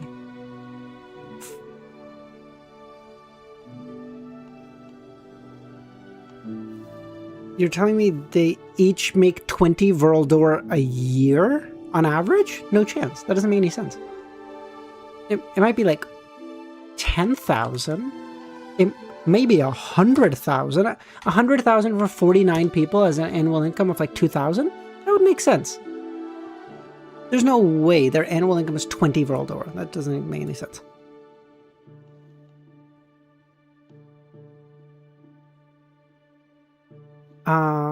As a manager, my annual salary along with the year-end dividend amounts to about 7,000 Vril d'Or. As per our agreement with Franca, each dancer receives a base salary of 1 Vril d'Or a day. When they strike a deal with a guest, we take 30%. Transactions usually occur in the room on the upper 2 floors of the dance hall. If they wish to leave, they must settle with the bouncer or the wait supervisor at the door in advance. Wine, champagne, beer, brandy, sugar alcohol, absinthe, and various flavors of soda, along with ice ingredients, cost us about 120,000 vril d'or. Well, yeah, exactly, Kami. You're telling me they earn less than £1 per year? That doesn't make any sense, right? It's a typo. We've already purchased this establishment, so there's no rent to be paid. When coupled with the expenses for horse care, venue maintenance, gas tap, singers, band, and all that, it amounts to about 230,000 vril d'or. Of the remaining 310,000, the boss will claim 100,000. We'll also need about another 100,000 to retain favorable relationships with the officers at the police headquarters, and you are left with about 110,000 to cover your personal expenses, firearm, ammunition supply, rewards for your subordinates, as well as compensation for the victims and injured. Sadly, the income of the people in the market district isn't exactly high, or we could generate more revenue from alcohol and beverages. A mob leader with a profitable enterprise takes in considerable wealth. According to newspapers and magazines, the annual salary of a minister amounts to about 100,000, although the government does provide free housing, basic items, and such. Of course, Lumion had to reward his subordinates on occasion and allocate funds for compensation and ammunition. However, there was no need for extravagant living, hiring servants, or lavish banquets. All in all, he earned a sum similar to that of a minister. The only difference was that ministers didn't solely rely on their public salaries for income. On the other hand, laborers received an annual income of about 700 vril d'or. Exactly. Laborers earn about 700 vril d'or. We're trying to say the average fucking...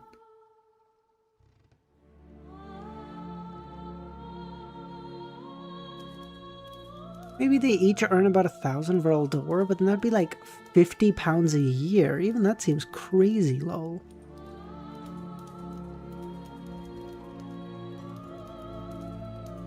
Indeed, the shortcut to wealth is written within the laws themselves. No wonder the Baron didn't want to let go of this.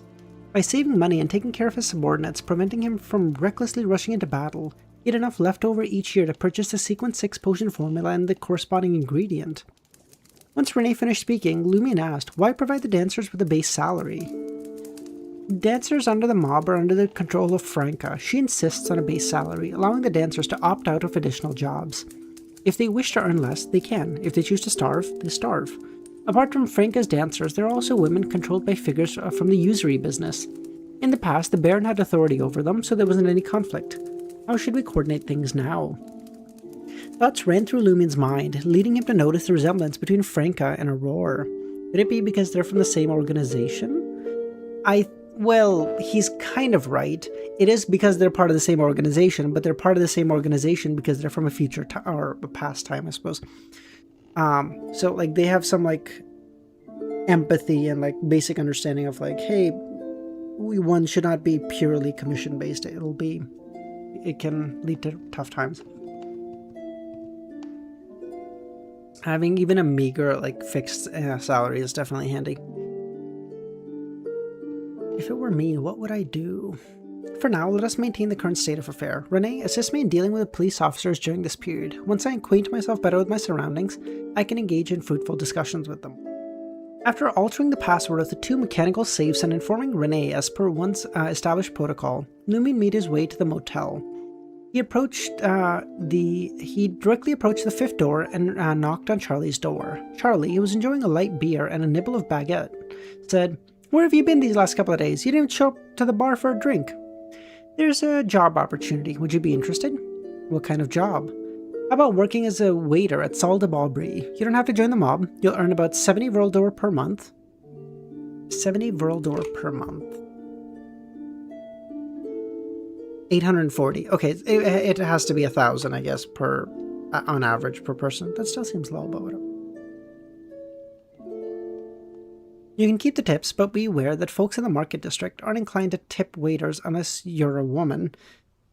Yes, there are also female patrons who seek out waiters for such purposes, and you obviously are detailed in that domain. Salle de Barbry, have you already gained the Baron's trust? I don't need it. I run the Salle de Barbry now. What? After I took care of Hammer, the mob leader handed it over to me. You took Hammer down? Perhaps those poison spur mob fellows should pay a visit to the nearby cathedral and pray, see if their luck can change. Ever since you arrived, their leadership has been dropping like flies. Great idea, Lumion commended. Alright, I'll head over to Salle de Balbry in the afternoon. Who should I ask for? I rarely get to visit the dance halls because I'm so short on cash. Now I can go there every day, Charlie said. Just find the manager, Renee, and let him know you're a tenant of Auberge de Côte d'Or. There were two cleaning ladies nearby. One of them appeared to be in her early 50s, but upon closer inspection, holy shit, one would think she was only in her 40s. She had originally possessed flaxen color hair, but now had a vibrant blonde wig and applied eyeshadow and makeup. Who are they? Lumion asked. Don't you know? Our penny-pinching landlord has changed his ways. He no longer hires someone to clean just once a week. They've opted for 2 cleaning ladies every morning now. Tell me, isn't this a miraculous turn of events? Lumion had just about finished perusing Salle de Balbry's financial statements and considered the salary of a cleaning lady, about 70 or 80 Vril per month. But that was for full-time work. This kind of half-day stuff should be about 40 Vril. 2 cleaning ladies working half a day wouldn't exceed 100 Vril a month. Hiring someone for regular cleaning costs 18 Vril each time. Monsieur promised to increase it to twice a week, in other words, 150 Vril. How is this generous? It's simply meticulous budgeting. He suspected that if it weren't for the fact that a cleaning lady couldn't finish the entire motel in half a day, no one would take on such a job. Monsieur Ive definitely wouldn't have hired 2. Is that so? Charlie shook his head. Why is one of them wearing a wig and eyeshadow? What kind of cleaning lady does that? I asked about that. Her name is Elodie. She claims to have been a theater actress and said she's used to dolling herself up, and continues to do it to this day.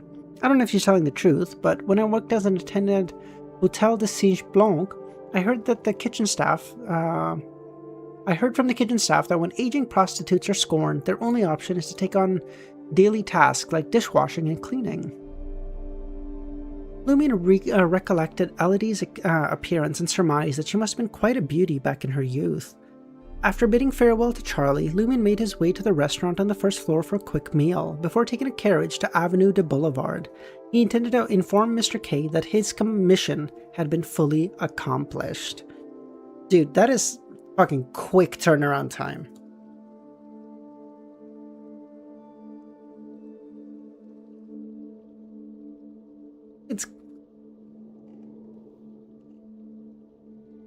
It has to be the Aurora Order. I can't think of anything else it could be.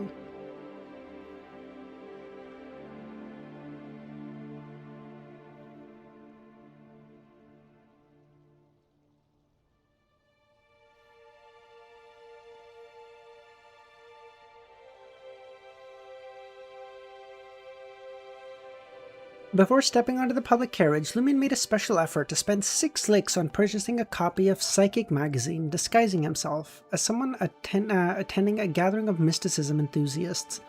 Nagito! How's it going, man?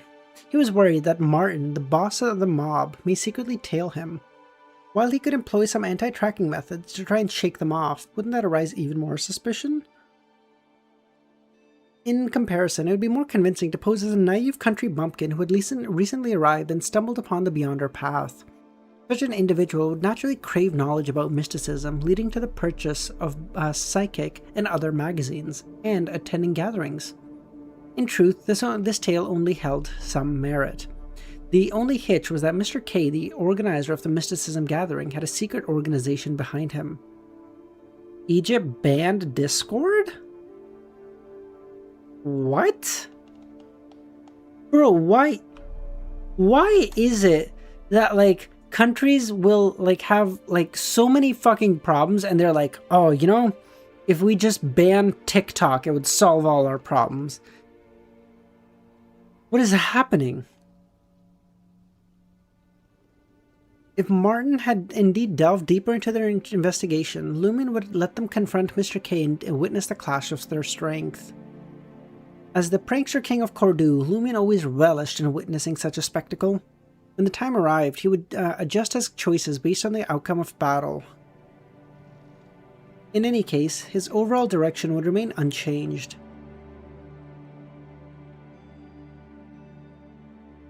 He would follow the instruction of Madame Magician and infiltrate the organization behind Mr. K. Inside the carriage, Lumion flipped through the Psychic magazine. The current issue focused on the theme of secret deeds. Contrary to Lumion's instinctive interpretation, the term deed in the context of secret deeds didn't refer to an actual deed, but rather denoted compatibility.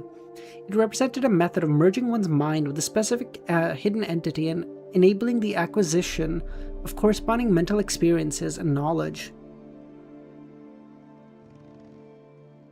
Psychic's editorials stressed that this act was exceedingly perilous. Unless one could verify the trustworthiness and absence of malice in the subject of the secret deed, attempting it was strongly discouraged. Now it makes sense. Lumion grasped some of the contents of Aurora's grimoire. Initially, he had struggled to comprehend those passages, viewing them through the lens of a contract. However, with a change of perspective, it roughly made sense. It's more useful than I anticipated. Yes, although there are numerous errors in common sense that suggest it wasn't written by someone who has truly ventured into the Beyonder world, their explanation of certain concepts are rather advanced. Amidst his praise, he muttered, considering that Mr. K resides in the headquarters of Psychic, could there truly be Beyonders among the staff contributing? Did they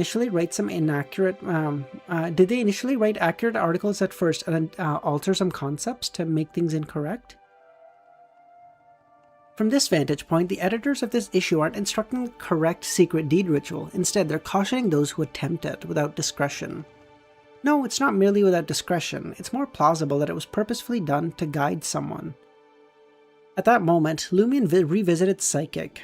He even sensed that it was brimming with warnings. Cease, refrain. The mysterious world is truly fraught with peril. The more he immersed himself in the field of mysticism, the more he understood his sister's helplessness and struggle. He closed Psychic, a magazine 2 licks cheaper than the average, and directed his gaze out of the carriage window. Upon researching Rue Shear in Avenue de Boulevard, Lumion executed his customary anti-tracking measure, showcasing a hunter's instincts. He then entered Psychic headquarters and knocked on the room 103 with a distinct pattern. Before long, he was led to the basement and encountered Mr. K. "What brings you here this time?" Mr. K asked, seated in his crimson-backed chair. "I have fulfilled the mission you assigned me and have become a leader in the Savoy mob of the Market District. I now oversee Salle de Barbary and Auberge de Côte d'Or." "Excellent. I like your way of doing things. What you must do next is earn Gardner Martin's trust and secure his genuine recognition." This time, Mr. K omitted the words reward or mission, instead issued a direct order, as if Lumion was a subordinate. Earn the boss's trust. He recalled vividly that when Mr. K assigned the mission, he hadn't specified joining the mob and used the word any, yet now the subsequent task was to be truly acknowledged by the boss.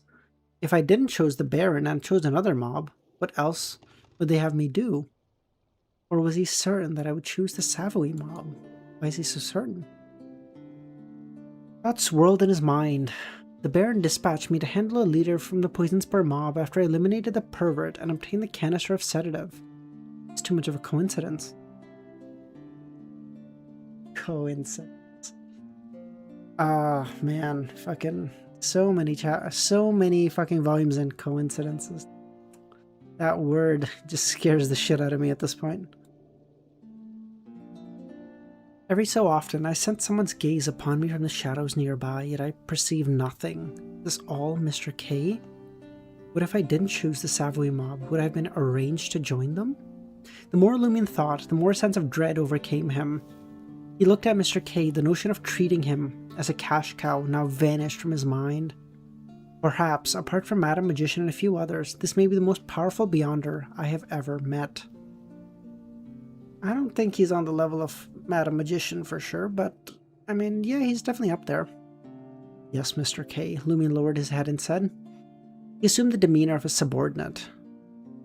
Meanwhile, he couldn't help but think of Franca, this member of a secret organization, the curly-haired Baboon Research Society. Both possessed a background and strength, yet aspired to become a mistress of a mob boss, clearly harboring ulterior motives.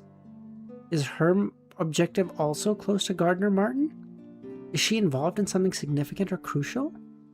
I'm pleased to see you know your place. Don't worry, I will not be stingy with the rewards. Have you not prayed in any cathedrals recently? I'm a wanted criminal. Besides, those deities won't save us. It's not that they won't, but they can't. Their powers cannot envelop all believers and assist everyone. There are numerous reasons, but to put it succinctly, there is only one. Weakness is inherent sin. Are you curious about the Lord I believe in? He embodies the truth of this world. He is supreme. His divine grace flows abundantly like the sea. He created everything and shall annihilate everything.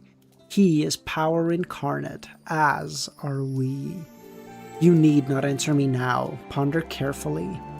Reflect on who can save us and offer us protection in this increasingly perilous and deranged world. Once you have placed your faith in him, you will genuinely become one of us. It won't be long before your strength significantly improves. I shall consider it, Lumion replied. Is there anything else? Mr. K inquired. In the course of fulfilling the mission, if I encounter danger, may I employ your finger, and how should I use it? Just take it out. If I use it, how should I deal with the threat from Susanna Matisse in the future? After you employ that finger, return to me. I will provide you another. Indeed, your fingers are consumable, Lumion thought. I sold Hammer's characteristic to Martin for 18,000 World d'Or. I wish to purchase a sealed artifact that can enhance my mystical abilities or aid me in disguising myself. Have you any items available here similar to that, Mr. K? Come here and make your selection on Saturday night. Thank you, Mr. K. After returning to La Marche de Quartier de Gentlemen, Lumion stowed away Mr. K's finger in his room. His next destination was Salle de Brie, where he had intended to locate an unoccupied room and summon the messenger of Madame K to relay the progress of the mission. He had hoped to receive valuable feedback from her, particularly regarding how Mr. K had permitted the events to unfold with an uncanny degree of coincidence.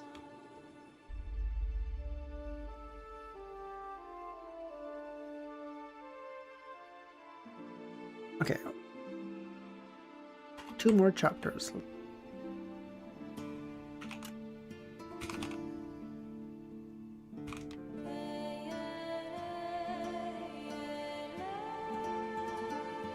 Pour honey on him? Jesus Christ, okay.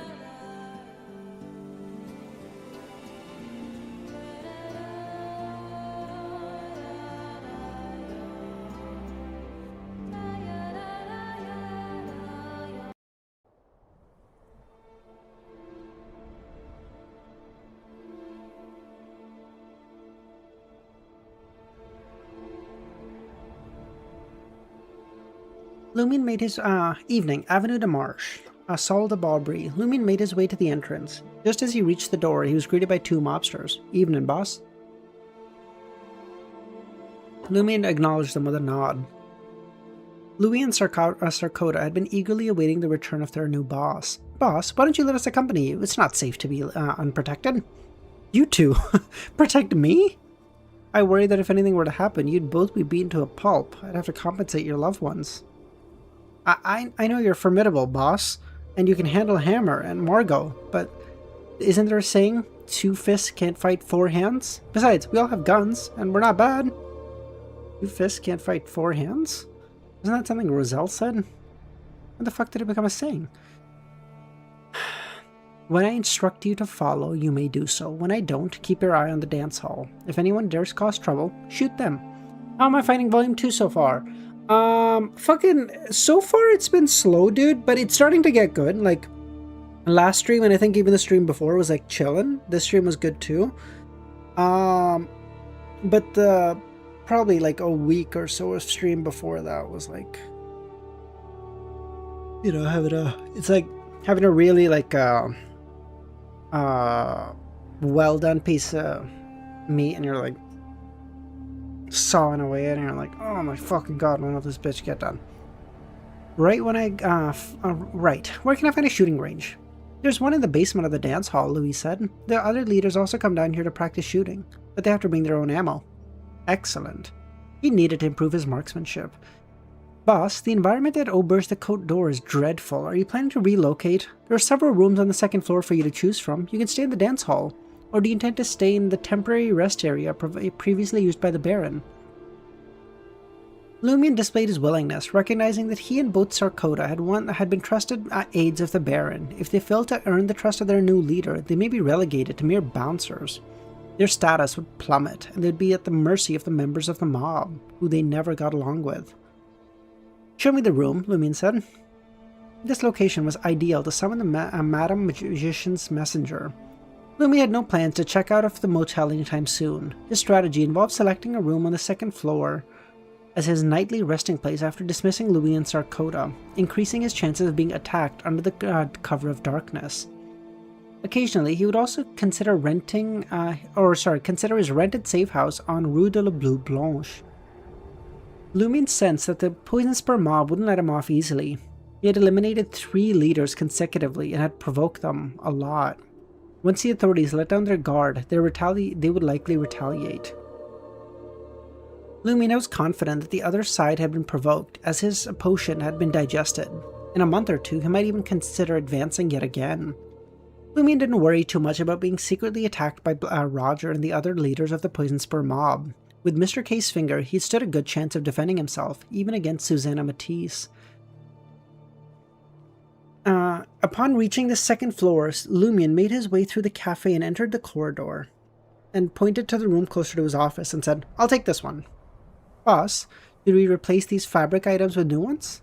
"No need," Lumion replied, finding an excuse, and then assigned the 2 bodyguards to watch over the door leading to the cafe to the second floor corridor. Locking the room, he settled himself in and wrote a letter to Miss Magician, emphasizing that he had completed the commission Mr. K gave and earned his trust, even undergoing proselytizing.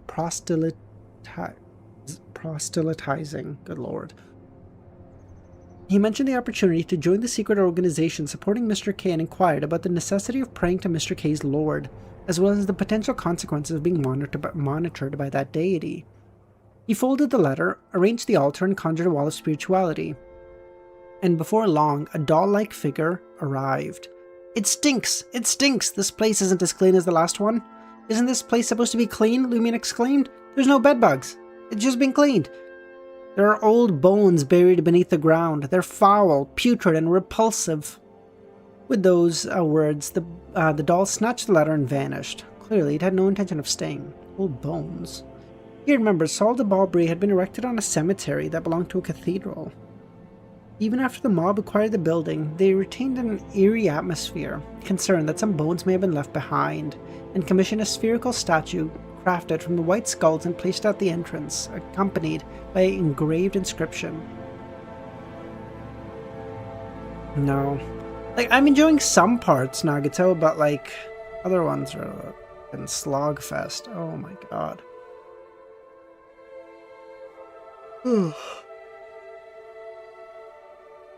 He settled into the cushion recliner, gently rocking back and forth, awaiting Madame Magician's response. Time passed, and the sky darkened completely. Lumion contemplated whether he should have Louis and the others bring dinner to his room or indulge at the cafe at the bar counter. Suddenly, a stack of papers fell from above. This time, the messenger didn't even reveal herself. In the future, I'll summon it at Auberge de Côte d'Or, or the safe house, I guess. Excellent. It seems you have gained Mr. K's admiration and initial approval. From now on, follow his instruction. When the need arises, I will inform you of the true objective in advance. You may pretend to believe in the entity mentioned by Mr. K. After all, you already bear the trace of 2 entities. Adding another won't really be an issue. I'm just concerned you might start getting a little crowded. The previous statement is a jest, of course. You can feign belief, but whenever you meet Mr. K and engage in prayer, beseech my lord for the protection of an angel. You should have learned the corresponding ritualistic magic, yes? If not, consult your sister's grimoire. Bro, this lazy bitch. She can't just be like, "Hey, I'm sure you learned it. If you didn't, let me know. I'll teach you." No. Read your sister's grimoire. I'm not doing it. Usually, refrain from invoking the honorific name of that individual, even if the order has been disrupted, unless you are certain you have received the angel's protection. I understand that the more one tries to suppress certain memories, the more they tend to resurface. During your next therapy session, Attempt seeking assistance from your psychiatrist. In other words, postpone the matter of becoming a false believer until after your upcoming treatment.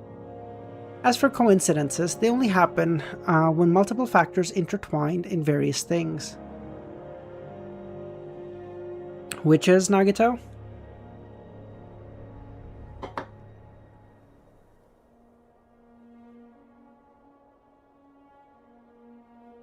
You connected with the characters? So far, the only characters I really liked in Volume 2 were Charlie, Jenna, and I guess Franca now. Mr. K's kind of cool, but like I don't have anything to like be attached to, right? So,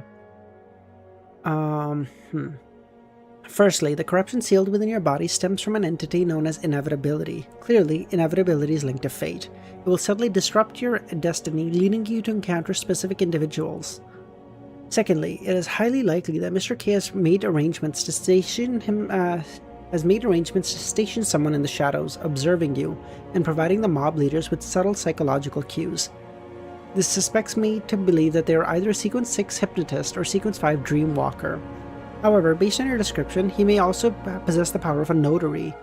Therefore, there is a strong possibility he is a shepherd. Shepherds can they serve the entity in whom Mr. K believes. Okay, it is the true creator. Okay. Shepherds can graze upon... I already know this. Third, this stems from the law of convergence. Trust me, I won't be surprised that you will encounter more believers of evil gods, hunters, and demonesses quickly. Stay diligent. 7 of Wands.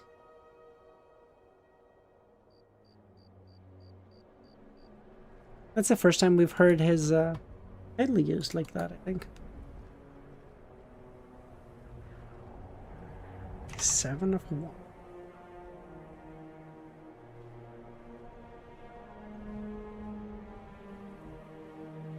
As Lumion gazed at the smoldering remnant of the paper, Mr. K's relentless pressure flooded his mind. Putting money, give a fuck about the characters, the only good thing was the plot. No, I was invested with like Valentine and shit. I wanted them to be okay. I cared.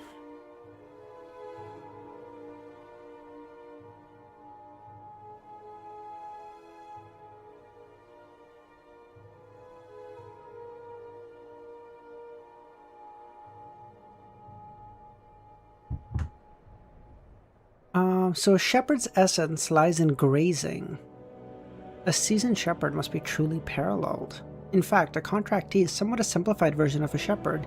Each contract is limited to a single ability. When one sequence is low, the number of contracts is severely restricted, at most 5, but often doesn't even exceed 3. If one fails to choose their powers wisely, they may struggle to defeat even an ordinary person. Of course, at the level of the Padre, signing 10 or 20 contracts becomes a different experience. Furthermore, contracts often targets beings from the spirit world with peculiar abilities. The more Lumion thought, the more he dreaded Mr. K. Suppressing his thought, Lumion stood up and sighed. No wonder Madam Magician believes Mr. K can withstand Susanna. Leaving the room, Lumion approached Louis. Have the kitchen prepare dinner. Boss, what would you like? Lumion couldn't recall the menu at Salle de Barbary and said, bring me a set meal. Join me. Oh, okay. Louis signaled Sir Coda to inform the cafe attendant. Lumion settled at the Baron's favorite table and picked up the day's newspaper. Lumion couldn't resist turning his head with a hint of amusement and asked Louis, is that what the Baron typically reads? A mobster concerned about national affairs? He doesn't read such things, Louis smiled. He only insists that we avoid offending reporters and newspapers. If possible, we should subscribe to influential newspapers. Occasionally, he'd spend money to place advertisements for Salle de Barbary, boasting the presence of captivating dancers. He usually reads 3 newspapers and magazines at the bottom. Avoiding conflicts with the newspaper and reporters? If the Trier Gazette publishes news of a significant mob presence in the market district, the mob would be doomed. He then retrieved the newspaper and magazines from the bottom. Isn't this more interesting than the Reformer Daily and Action News? Where do the funds and advertising fees from these newspapers come from? Louis pondered for a moment and said, But he couldn't find an answer. Just then, Sarkota chimed in. It's deducted from the 100,000 we set aside for cultivating ties with the police. Lumion nodded, satisfied that it wouldn't hinder his gains. Before long, the cafe attendant arrived with the food. A whole bunch of shit, I don't care. And just as expected from Trier, even an ordinary cafe's set meal offers such a variety of dishes. If this were Lone, it'd be limited to choosing between pan-fried steak or stewed peas with tender mutton. Lumion, a pure Intesian, mocked inwardly Lone's cuisine. Fuck you, bitch. Lone's supremacy. He lifted the glass of liqueur and took a sip and pointed to the armchairs beside him. Let's eat together. Boss, we'll eat after. Lumion didn't insist and savored his first feast before settling in Trier. It had to be said that the chefs were truly skilled. Lumion nodded repeatedly as he enjoyed his meal. Among the dishes, he found the mutton brain most delightful. What the fuck? Skillfully infused with several spices, the fishy and gamey flavors of the brain were clearly balanced. He finished a glass of red, white, and blue liqueur and 1/3 of the bottle of Cabernet Sauvignon, then gestured for Louis and Sarkota to take their turns. Lumion picked up the Novel Weekly and Ghostface magazines, ready to delve into their contents. In the pages of Ghostface, Lumion's eyes fell upon a familiar name, Duvar. The proprietor of the restaurant renowned for inventing Duvar's broth had amassed a fortune and relocated to Quartier de la Maison d'Opera. Duvar's infatuation with Perlay, a stage actress from Lone and Trier courtesan, had cost him a fortune. The tale recounted a banquet held at Perlay's private residence. This shattered Duvar's heart. He attempted suicide, but to no avail. Lumion couldn't decide whether to sigh at Trieran's tendencies to exaggerate or to jest at Loanese for not being as conservative as they seemed. It appeared that the latter adapted swiftly in Intes, or perhaps he should mock Duvar for his unblemished innocence, despite being a Trieran in his 40s. At times, Lumion couldn't help but inwardly ask if these behaviors stemmed from the influence of the Beyonder's nature, or if the followers of malevolent gods couldn't rein in their impulses. Naturally, had it not been for the shared inclinations among Trierans and the fact that many good things pose no threats, these individuals would have been exposed long ago. After Louis and Sarkota finished their meal, Lumion led them down to the first floor.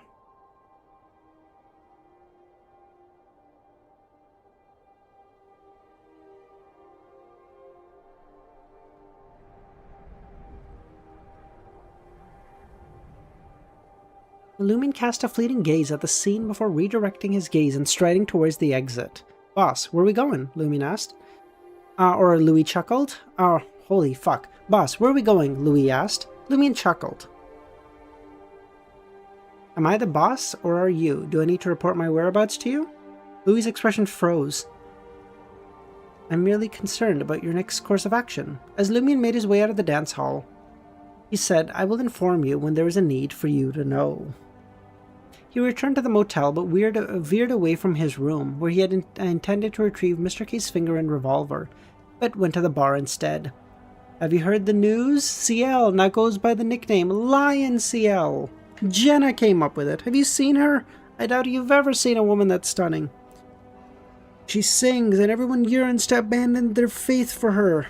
And she took a liking to CL and invited him to dance. They were inseparable. Oh, you can imagine. Lumion suddenly felt like he had become the protagonist of a new story. Louis and Sarkota standing behind him, both feeling embarrassed and concerned for their boss. They were embarrassed that the person at the small round table might be boasting on their boss's behalf. They were worried that if it were true, their boss would be making Red Boots Franca a cuckold. In that case, they'd be in serious trouble. Charlie, holding a beer, caught Lumion and his smile froze. He hopped off the table and approached Lumion. CL, would you like to share some details? How did you know? Lumion asked. Many people know. It has spread from Saul the grease mill. In other words, the Poison Spur mob is well aware that I danced with Jenna before assassinating Hammer. Well, I only disguised myself a little bit. I even provoked those around me. Coupled with Hammer's demise, I'm sure they figured it out. As for Jenna, she may also become a target for their vengeance. But there's no need to be concerned. She's protected by Franca. He smiled at Charlie and said, "Feel free to share." The more the news spread, the more it would attract Franca's attention, deterring any potential reprisal from the Poison Spur mob. "Why don't you go to Sol de Barbry?" Lumion asked Charlie. "The manager, Rene, wants me to start tomorrow officially. He offered me 80 Vraldor." As they conversed, Lumion noticed his neighbor sitting at the bar counter, the abject author, Gabriel, sporting a disheveled, greasy brown hair. "What's the matter?" Lumion asked. Gabriel, sipping on his light green absinthe, glanced at him and smiled. "My script was rejected. They didn't even bother reading it. I've submitted it to dozens of theaters, but no one even wants to give it a try." "Did you send your script to Theatre de la Ancienne Caja Pigeons in the Market District?" "Yes, they turned me down too. He mentioned that they write their own scripts or commission custom ones." "Who's their manager?" Lumion asked. "Oh, let's go. We're gonna go threaten him too. Fuck him. Fuck him. My boy Gabriel needs that dough, and you're gonna give it to him. We're a true mobster."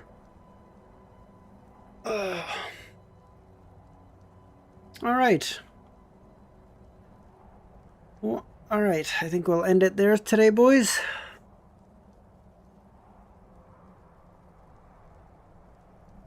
Kami, don't sass me, okay? We got to 180. I didn't say we would finish 180 today. That we would get to 180. We got to 180. Good shit. Like 7 chapters, I think. Pretty good. Wow,